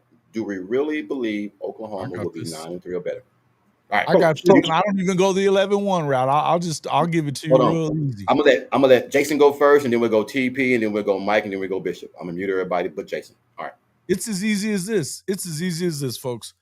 They should have won. There was at least 5 games that they very easily could have won a year ago with the worst offense in Oklahoma history. Period. End of story. They're just as good, if not better, on defense. In fact, I think they're better on defense. I think it's tough. I think a lot of people are going to have a hard time saying that with Danny Stutzman not there. But who they have coming up and playing in the place of that, and whether Kobe McKenzie turns into Danny or not, I think they've got other dudes that can step in and be just fine in that role. Okay. And not to take anything away from Danny. But you add that, and then you add a guy like a John Mateer, you add guys like Giovanni Gibson, you add Jaden Ott, and that offensive, and the other part of it is this: the offensive line. Don't question the offensive line. It's Big Bill's offensive line. He's fine. They got depth. Just if they win, listen, if they win 2 more games out of those 5 that they could have, and Guaranteed, Mizzou, that's a win. Should have been a win. No two ways around it. I mean, shit. Don't get me started on Mizzou. Ole Miss could have won that game. Now, that was another issue of, when you lost Sexton, Logan Howland wasn't immediately, ready to step into that position right there. What they probably should have had, I mean, at that point, they probably even should have played a freshman over him, in my opinion. But that being said, the issues with that offensive line are done and over with. So even if they win two of those games, in which, let's just say you win Missouri and Navy, that's 8 wins. We're talking differently about this football team than everybody wants to talk about them right now because of them being 6 and 7. And I'm telling you now, all they got to do is just be a little bit better on offense. They don't even have to be Coach Ricks, you just got done talking about the difference at quarterback play, the difference in the offense all around, and that it could be explosive to the point of top 20, top 10, so on and so forth. I don't think you got to do that. All you got to do is be around top 30. Shit, 40. Shit, just be decent. If you do that and play defense the way that they're going to play defense, 9 games is absolutely doable. And I mean, listen, you got to go out and do it before I'm going to give you 10-2, 11-1. I ain't doing all that. But I'm busting chops when I say it. I'm telling you, it could happen. It's got to be a special season for them to do it. And they have to, there's some things I think the coaching staff, Brent Venables especially, they got to be a little better at than what we've seen them over the past couple of years. And those are the things that keep me from saying, 10-2, 11-1 guaranteed. There's a lot of folks that will. I'm just not going to do it because I need to see you make the next step, Brent. That's what I need to see out of him. I think that Kevin Wilson being there probably helps that a little bit, right?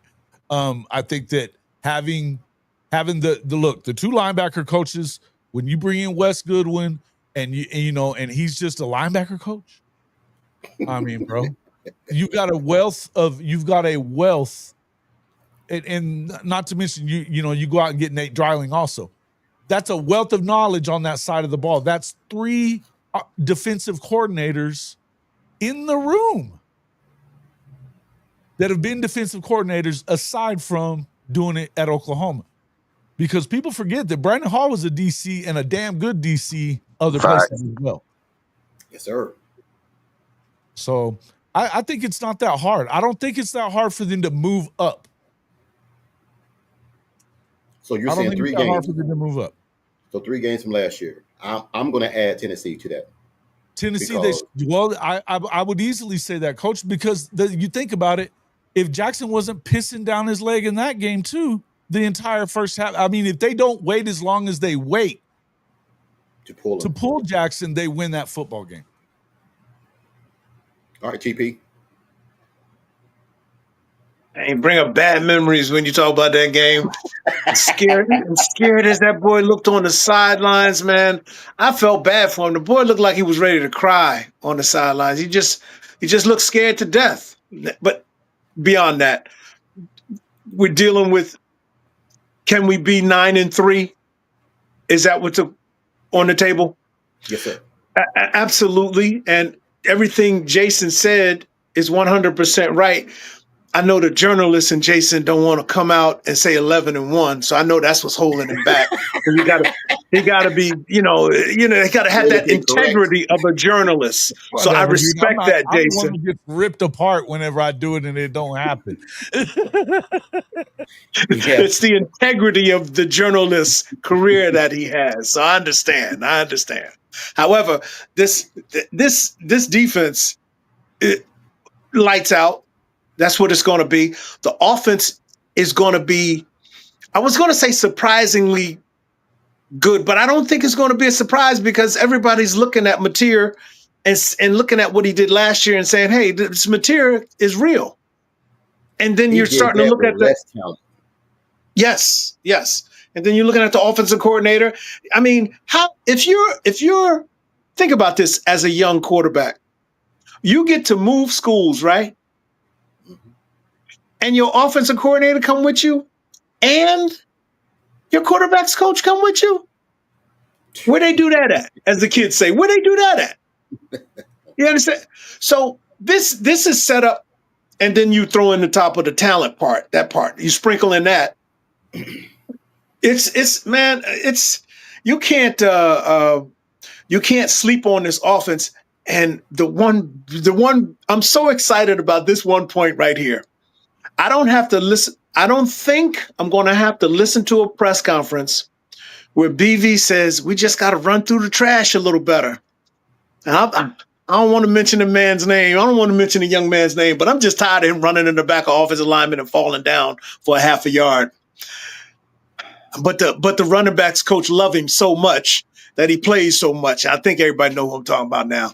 I can't wait to see Ott on the field. I can't wait to see, because I love how the man sets up his blocks. He has that little hesitation. And then when he puts the pedal to the metal, he gone. So I'm just very excited about this offense. Yes, sir. Yes, sir. I know you're down by that raceway. So, yes, sir. Yes, All sir. right. So I'm done. I'm very excited about this. I expect 9-3 is definitely doable, and we already know what my prediction is. So I'm gonna pass it to the next man. All right, Mike. Coach, listening to y'all talk, this is the first time that I can recall where I have seen not only a quarterback, but an offensive coordinator and a quarterback's coach come in from the same school. So I'm going to start there. And Mateer already knows the system. He's already had tutelage under I can't pronounce his name to save my life, Kolaski or whatever his name is. So you add that, and then you got on the defensive side, you got, like Jason said, you got BV, Nate Dreiling, and Wes Goodwin. All of them has been, and B Hall. All four of them have been defensive coordinators. Four of them. All of them have been defensive coordinators. B Hall at Wake Forest. I mean, their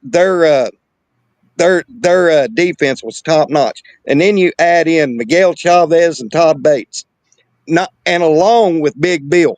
So I am stoked about this team this year, and how I can see us going 9-3 is we're going to have A, better play calling.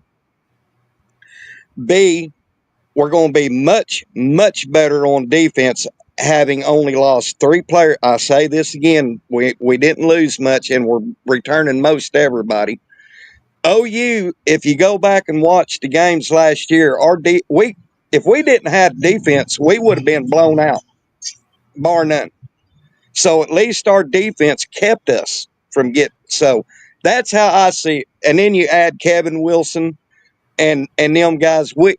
I could see us very clearly going 9-3, but I'm stuck on 10-2. All right, Jason, back at you, Bishop. Well, the gumbo is fire. The reason the 11-1 aspiration for me, barring any injury, is because for the first time you have a offensive coordinator, a quarterback coach, and a quarterback coming as a package deal to a system that all they needed was someone who could put together a play sheet that is comparable to be in the SEC, along with a defense that has the 4 horsemen, now the X-Men, because you put that whole team with BV leading it and the competitive depth, relentless pressure busts pipes. And that's what we're about this year. And documentation beat conversation. We'll put it out on the field, and all receipts are coming due. 11-1. Oh shit! There you go again. There you go. That 11-1 shit.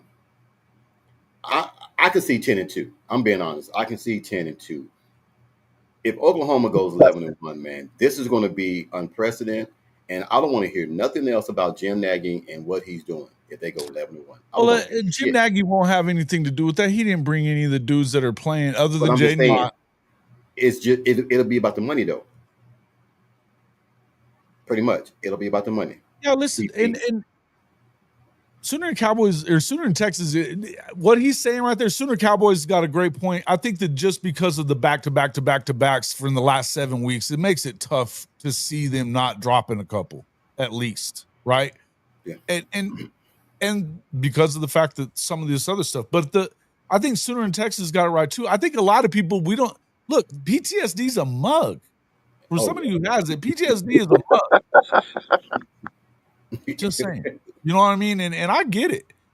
But the good I think there's something, I don't know if you brought this up. I wasn't here for the first couple of them. But did you bring up, and the reason I would cut you, I wanted to ask you this. Did you bring up the fact that they did change out the sports medicine team? No, I did not bring that up, but that was That'd something be that I another brought up the reason for me. last, That'd be Excellent. another the reason for last me. one. The last podcast I brought that up. He brought in an NFL type medical staff. So the questions that somebody was saying, well, we don't have the same medical No, we don't. No. examiners. We don't have the same medical staff. A Correct. whole new one. And that was a concern, man. What's the first thing I told you about Giovanni when he got hurt? He better get a second opinion. Right away, I said it. Right away, He better get a second opinion. No matter what. Yeah. And he did, and like I said, but it's still, that was one of the questions that most OU fans are going to always have when anybody gets hurt. That's the first thing that they're going to come back to, and not in a negative way. It's warranted. It's something that's been a stigma for Oklahoma all these years. That medical staff, are they getting evaluated correctly? Is the evaluation they're given, is it accurate? I always tell anybody, regardless of whatever fan I am of any program, if you get hurt in any kind of sporting event or whatever, you always get a second and third opinion. Because I had problems with my elbow a few months ago, and someone said, "Well, coach, you're gonna need surgery." Cool. I was prepping for surgery. Then my wife was like, "Hey, you need to go get a second opinion just to make sure." We got a second opinion. Come to find out, man, I didn't need surgery.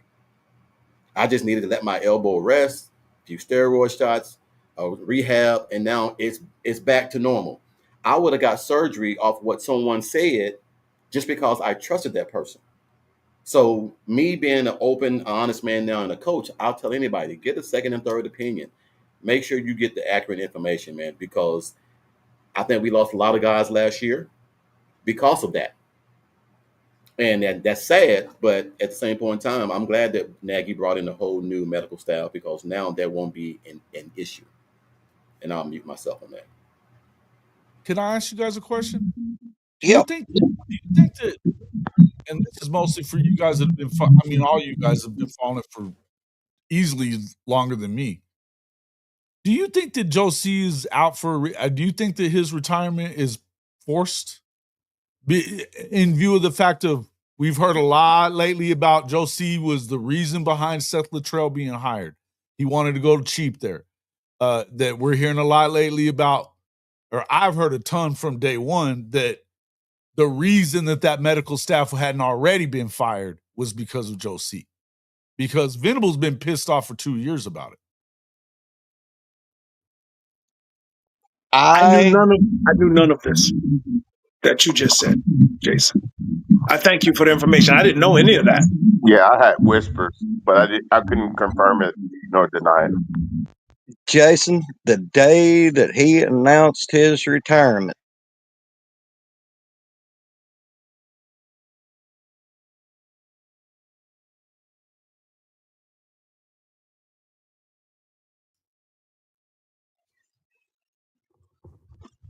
I have my mic muted. I'm sorry. I'm gonna let Mike go first. There's a lot of echoing, so I'm gonna mute myself and let Mike go, and then so y'all can hear him. All right, Mike, it's on you. okay. Jason, I immediately went into was he forced out mode the day that I seen his retirement, and those things were brought up. The cheap way, the cheap hire of Seth Luttrell, some of the things he's done in the program, and it got me. And when we was given our list for potential replacements at DC, I said Jim Nagy because I don't believe in coincidences. It seems like we hired him a few months ago, and now he's Joe C's retired, which I know Jim Nagy won't be the next uh, AD, but just things were running in my mind. I think Joe C behind the scene, I think he was forced out because you're right. BV was pissed off about this medical staff. So I'm just reading the tea leaves that the higher up than his pay grade got together and said maybe it's time you step out and we get some young blood in here. I I, I think I agree with that, and I also think that the prevailing landscape is changing to where I don't think he really understands how to move anymore like he used to.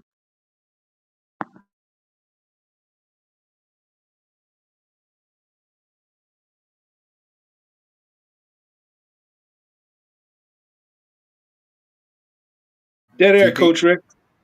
Oh, okay. I again on the inside, I don't know. I Well, blame it on being too far away, but with the internet, that's really a lame excuse. I do realize that, but well, I have no clue why he left. I mean, I would think now would be the time to stay around because it's about to make a turn. I got Nagy.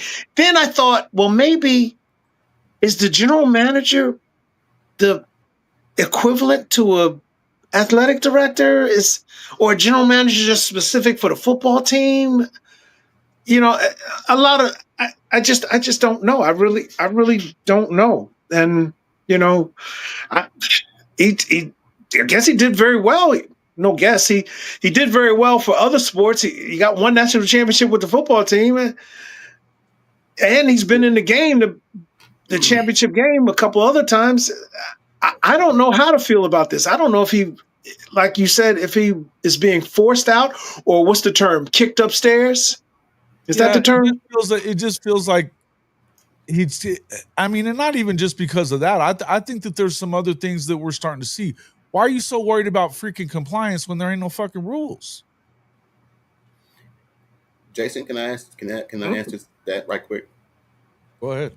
If you're being forced out, then you're not going to stay on to tender anything. You're I going. don't know. Though. I don't know though. Well, I can I see know I them. know that you want. I mean, like a proud father of a product that I built, that I made. I want to stay on to see how it goes and who comes on. But if he's being forced out by whom, why would you stay on just I for think he's what? being forced out by the dude they hired, Randall Stevens. Now I've heard some ramblings of that, and I didn't take heed to it. I was just thinking that if you're going to retire the way he's retiring, and you get to stay on with the program and all that, I don't But know. Coach Ricks, is it because he still understands how to run an Yes, athletic program, but he yes, never really had the football side of it? I said this the other day on my show that I'm yes. not sure whoever the new AD is going to have a damn thing to do with the football program. I think that's going to be all on Jim Nagy. And Stevens, correct. Yes. Go ahead, TP. The question I have is because he's staying around, so he's still going to be hired. My question is there because he's close to 30 years service. Is there some type of extra bump walking out the door by staying around for 30 for to get to his 30th year? I know in my job you get more money No, if you stay 30. no. No? Okay, thank you. Well, I don't know I his have contract. I don't know his contract. I don't know what's in it. I don't know the bylaws or what. Most times, yes, when you retire at a certain, if I retire at 30, I get compensation. I get a pension. If I do it 28, I don't get the full potential. I don't get the full, pension. I get half of it or a so third of it. I thought So pension started at 20 years. If Like I said, I I don't have know his to, contract. don't They hold differ. me to it. They differ. But we're getting that's what. into a whole new ball game now. We don't know. Even if this is true right here, though, he set it in motion 4 years ago. Why? And that's why Zach Selman left OU for AD experience. That may be the case, but that doesn't mean that once Stevens got there and realized as a CEO that it was time to move in another direction. If we're going to go in the True. direction of the NFL and we're going to do this and we're going to do that, I think True. that they're looking at him and saying, okay, you got control of this whole thing. We have a general manager now. We have a head coach we trust, or maybe they have a head coach they trust. Whatever the case may be, but I'm telling you, they looking at that, and I think that if they're going to hire, I think they're going to hire an AD that is going to be aggressive in the other sports and leave the football side up to the people that are already in charge of it. Yeah. No, that's a good point. You got key. I mean, what else does BV need? You got everything pretty much working for you right now. What else do you need besides the bump? Stadium. Now, Jason, did you know that the first year that Oklahoma and Texas went into the SEC, they didn't get their full money from the conference? That was supposed to be how it ended up, but that's not how it ended up being. Okay, so it wasn't. So they got the full, or they didn't. They did get the full. They got the full amount. Okay, because I read that they only got 27.1. Yeah, a lot of stuff has changed because they were supposed to give up $50 million each to the Big 12. They ain't doing that either. They ain't doing that either. So How'd did the Big 12 get out of that? just say the hell with y'all? Big 12 just said okay. I think ESPN got in the way of it. Had to, because if I know I'm guaranteed 100 million from both of y'all, I'm not just letting y'all walk. I'm getting something. I'm like TP now. I want the money. Oh yeah. It may not have been about money yesterday. Today it is. Hell yeah. I want that money because I'm not just gonna let you walk out and go on a date with somebody else when you owe me something. Mm-hmm. You're gonna let the show leave your conference? Them two are the show. Oklahoma's the show. Texas is the money thing. You gonna let the both of them leave your conference and not get nothing? That don't sound. Here's the thing about all that though. Your major TV partner is ESPN, and ESPN is heavily invested in the SEC. You don't mess with that, especially when you're on as shaky a ground as the Big 12's on. Man, well, yeah. When that juggernaut speaks, there's more to it than that. There's a lot of shit that goes into a lot of that, and even that also part. Think about you think about Fox is the other side of that. They own. I think it's like 80-20 though is the split, but even Fox being the other side of that, and everybody thinks that they're not in cahoots with ESPN. They are absolutely in cahoots with ESPN to run the whole fucking thing. They may not be partners in name, but they are still partners. Gotcha. Okay. So I would just tell you, to me, it's something. I mean, we're going to learn more about it going down the line. I just wondered what your opinion was on it, and because to me, I think it feels to me like he almost had to have been because he's too stubborn about everything else. Hey, Coach, can I give a shout out real quick? Go ahead. I want to give a shout out to that no account Dean Blevins retiring from Channel 9 News, and T-Row is now the sports director at Channel 9 News. You mean Blevins is gone? T-Row, man. Yeah, T-Row is back at Channel 9, and it's a lot better sports watching now than that negative Nancy Dean Blevins drinking his own bathwater. That might be the case too. Sooner Cowboys said, I think it was a trade-off. The Big 12 got 4 additional schools compared to 2. So I don't know how the bylaws is when. I don't know. Yeah. Maybe, but I don't. They definitely got the worst. They act like, oh, we made more money on this deal by like $10 million. Motherfucker, it's 15 years later. Of course you did. But you would have made 60, 80 million more if they were still there. I'm surprised that they didn't hold them to it too, to be honest with you. I think it has a lot to do with the fact that they're just on really, really shaky ground. I'm almost positive.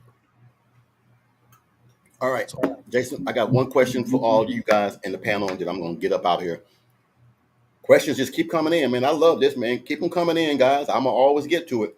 The question is Ben Arbuckle's a revamped offense of the air raid? Any takers? It's the newest. Yeah, this is the newest. It's just like the newest twist on it. But I think they've all taken the air raid that started with How Mummy and went through the pirate and all that. I think they all put their own little spin on it. Right? Yeah, that's what I was gonna say is that, uh, and not only that, I think he's the next level of it, not being tied down to not, to always go that, but to be able to mix different offices in is the next level. Plus, he's a likable guy. He's not an asshole or a slime or a rat like somebody we know out west. You gotta love a guy that wants to be here, that wants to come in and leave his mark at a program like Oklahoma. And how special is it that your wife loves Oklahoma pretty much almost as more as she loves your ass. She loves the program that you're at. That's a plus that you get to please the fans, and then I can't say the other thing. I'm just gonna leave it just like that. Y'all, I'm talking too much. I'm gonna let But TP talk. here's the $1 million question. Since What? his wife loves OU so much, if they happen to drop a game, does he sleep on the couch for that week? You better not run no damn jet sweeps. Look, you getting messy. Well, no, I mean there's different variations of running a jet sweep. You just gotta know. We all know that. No, not the Call, jet sweep. I was talking no, about Mikey. calling the offense is a feel. You got to feel for the game. You can't just be calling shit because you think it might work. Because if you call shit that might work, you get that oh shit moment. Now we're back to where Self Trail was. I just know for a fact that after watching all the footage I have on Ben Arbuckle is not going to fall into that rabbit hole because he has Kevin Wilson as well. You have an experienced coach that's been doing this for over 30 years. He's not going to let you fall in a rabbit hole. And I just think, man, that Arbuckle is very articulate when it comes to calling plays. That double post and double slant is going to be a problem. If you don't know anything about offense, that double slant, when you have the You got slot to make coming back, decisions now, huh? Now you got some decisions to you make. you you got to make a damn good decision because you run that double slot on the right hand side, but you got Burks running a slant back the other way. And you can't have that knee jerk reaction like, oh shit, I gotta stop. Because when you stop, that's when John Material busts your ass. So, and we're talking about receivers. We're not talking about one of the best running backs in the portal coming out of the backfield that can catch passes and give you that room after you catch the ball. So Oklahoma is going to be very, very good on the offense, guys. I don't worry about that. What I'm worrying about, man, is be consistent. Be Coach consistent, been in a man. few NASCAR races, hadn't he? Hey, man, it's coming to Charlotte. It's coming to Charlotte. I'm getting ready. Hey, Hey, Coach, yes, sir. I got a question for you and Jason. What's up? Uh, this season, what do you think OU will have to average on offense scoring to win the game? Jason, you can go first, Jason. So, and ask the question again. I was just reading something. Sorry about that. Go ahead. The question he asked was, what does Oklahoma have to average scoring wise in order Oh, for them to be effective? Is that correct, Mike? yeah. I think with this defense, maybe Yes, sir. like 28, 28, 30, somewhere in there. Jason, I don't even say that high. It may not have to be that high, but I think that there's, to win the games that you need to win to get to 10 wins and for sure get into the playoff, you need to score 28, 30 points a game. I think so. Because I think you think about beating Texas. I mean, look, that offense is still going to be good. I don't know that they're going to be the same. And they may be better. I mean, you still have to see that. But their defense isn't going to be the same either. But I definitely think you need to score upwards of 30, 35 against Texas. I think that you would have to do the same thing against LSU and Alabama. And you might need to do that against South Carolina too. Here's the reason why I'm going to say 24. Oklahoma will face 8 teams with new quarterbacks. As that old saying, a bishop says, pressure bust pipes. You put enough pressure on these quarterbacks, it's going to be a different situation. And if you haven't, let me put it to you like this. You can't get down by more than 14 points to Oklahoma, or it's a wrap. By the time you face though guys like Arch Manning, though, is that he's already played against 2 really good defenses in Ohio State and Florida. I mean, he should have graduated a little more by then. Lenore Sellers is not a first-year quarterback. You know, the guy at Tennessee, I mean, we're talking second half of the season.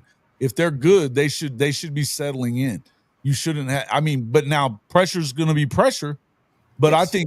I think some of these guys, by the time you catch them, like Ty Simpson, you only got 2 games after that. He's already played 10 games or 9 games. I just think that you don't need 30. I think that if you can get 24, that's enough but here's another thing that nobody's talking about. Are we going to be like BV used to be? When we get ahead, we get so complacent, you can pretty much call the plays because you don't want to blow people out. You just want to get out of there with a victory. I want to put my foot on your neck. I want to keep scoring until the blood comes out. I want to squeeze, as I was saying, squeeze to the white meat showing. That's what I want to do. Relentless. I'm old school. I'm Steve Spurrier. It's not my job to stop scoring. It's your job to stop me. Yeah, step on the throat and twist. We don't have that shit no more. We got coaches that believe in analytics and let's just run the ball and get out of here. I want to see Michael Hawkins come in the ball game at halftime and continue the Mercers. Put boots to asses. I'm just old school. I don't believe in this show mercy. Well, that's how you get them. That's how you get them experience too. You're right. Exactly. You don't get somebody experience by coming in and handing the ball off 25 times and you don't run the offense. Go ahead, TP, and you had your hand raised.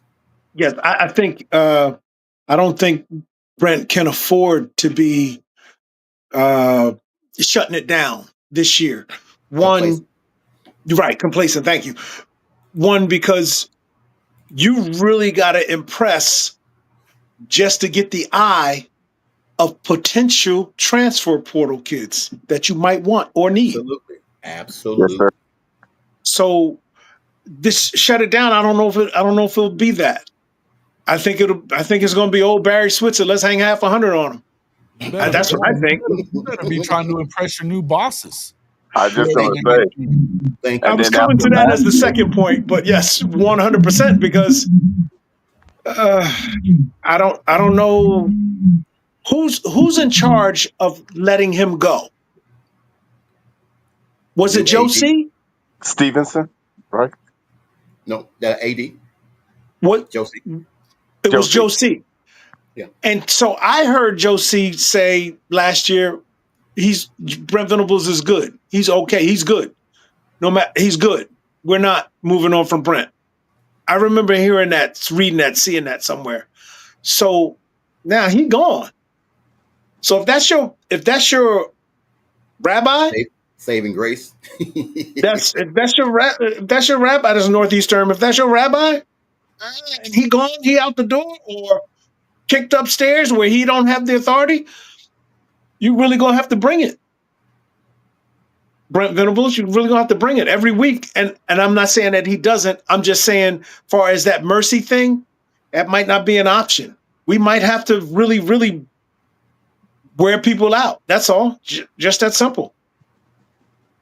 And just remember, nobody is going to have pity on us because they know last year what happened. And so everybody has to be accountable to include Venables. So yeah, I wouldn't even, mercy ain't even in my deal. Relentless is the key word.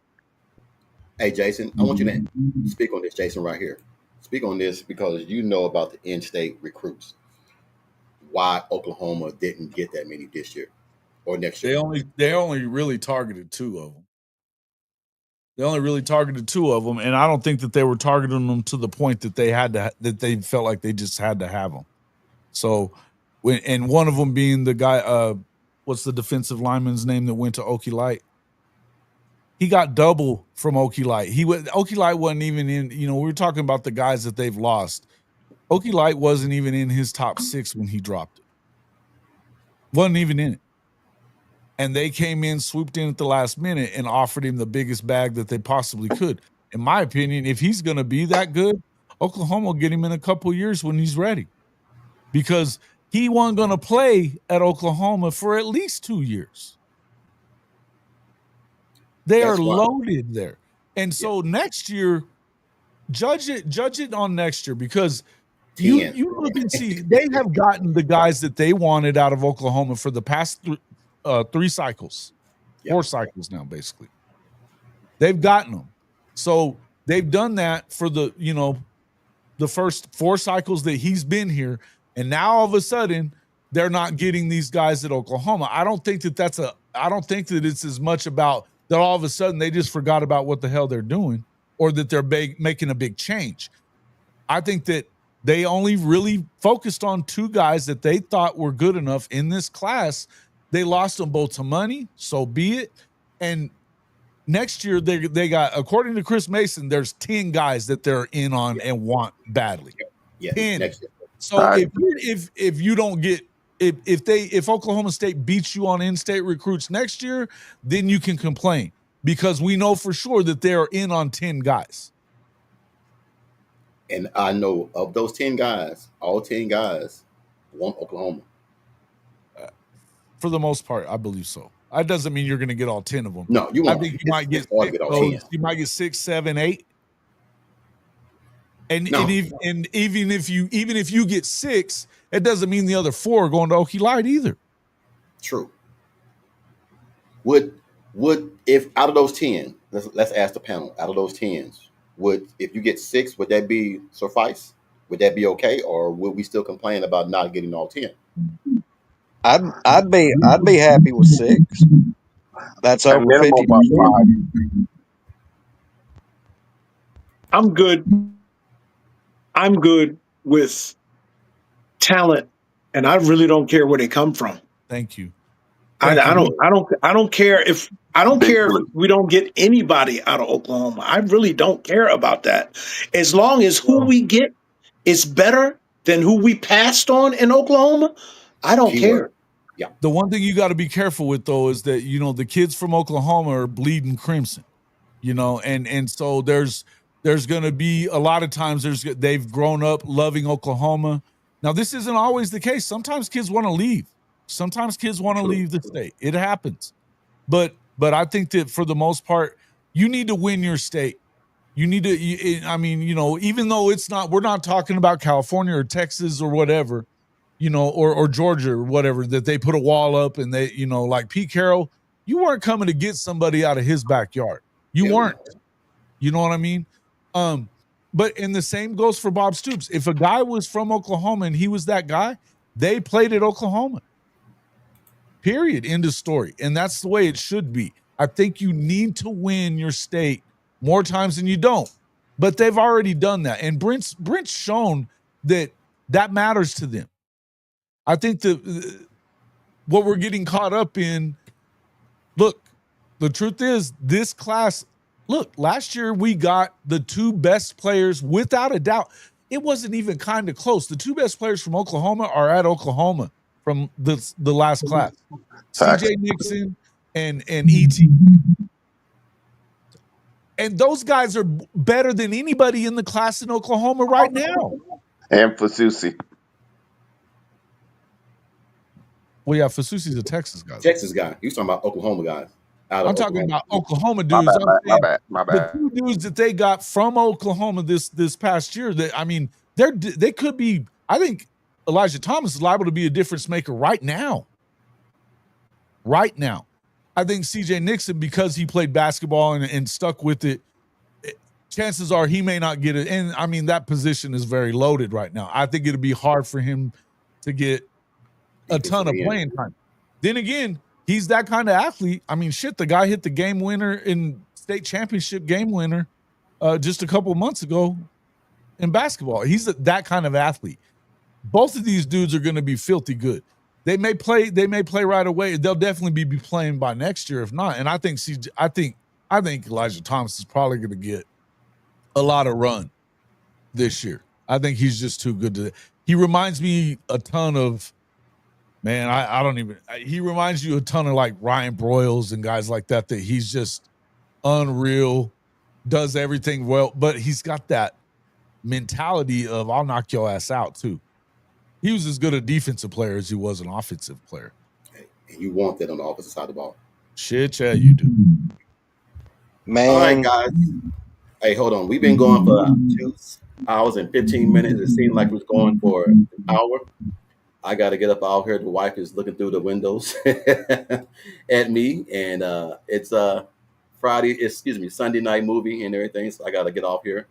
But I appreciate you guys jumping in and everything, man. TP, man, as always, man, you always gonna be welcome. Jason, you know you always welcome and everything. Mike, same as you, and Bishop, you know we're gonna do it the same time, always Thursday. Thanks for having me.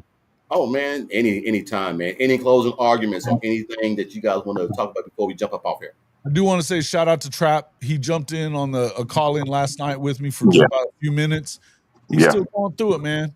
Y'all keep him in your prayers. Yeah, we Big talked a love little to bit. Trap. Yeah, he was talking about jumping on sometime soon. I just told him, man, hey, take care of family first. Don't, the podcast ain't going nowhere.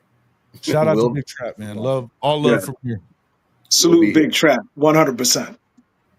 All right, Bishop, anything you want to close on? Hey, just remember, we're building a competitive depth, and all I want Nagy to do is let's not miss and not keep building the competitive depth for years and years, and we'll be just fine. Mike. Oklahoma's going to be just fine this coming up season, and y'all check out Sooner Legends podcast tomorrow. It's Big Monday with Mike and Bishop, and we'll be discussing more OU football. Jason, if you're not busy, you're more than welcome to hop on. Coach Ricks, Saint TP, I need your email address, brother. And but no, I'm in the mindset that OU, with all we've got and our players returning, I think that we got a field goal kicker. So I'm stoked about this season. And Coach, as always, thank you for having me on. Oh man, always, man. Big salute, Coach. You guys have a wonderful, wonderful rest of y'all's night. Enjoy the weekend, man. Stay safe. Until then, you know how we do it. Horns down. You guys have a blessed night. TP. I got to do it. I don't have my hat, so I got to do it. I'm at work right now. I don't have my hat, so I got to do it. Hey man, y'all guys have a wonderful night, man. Until then, Thursday, 7 p.m. Eastern. You guys have a blessed weekend, man. Take care. Money making good, my money need a loan. I'm just getting money. I'm just getting money. Money making good, my money need a loan. I'm just getting money. I'm just getting money.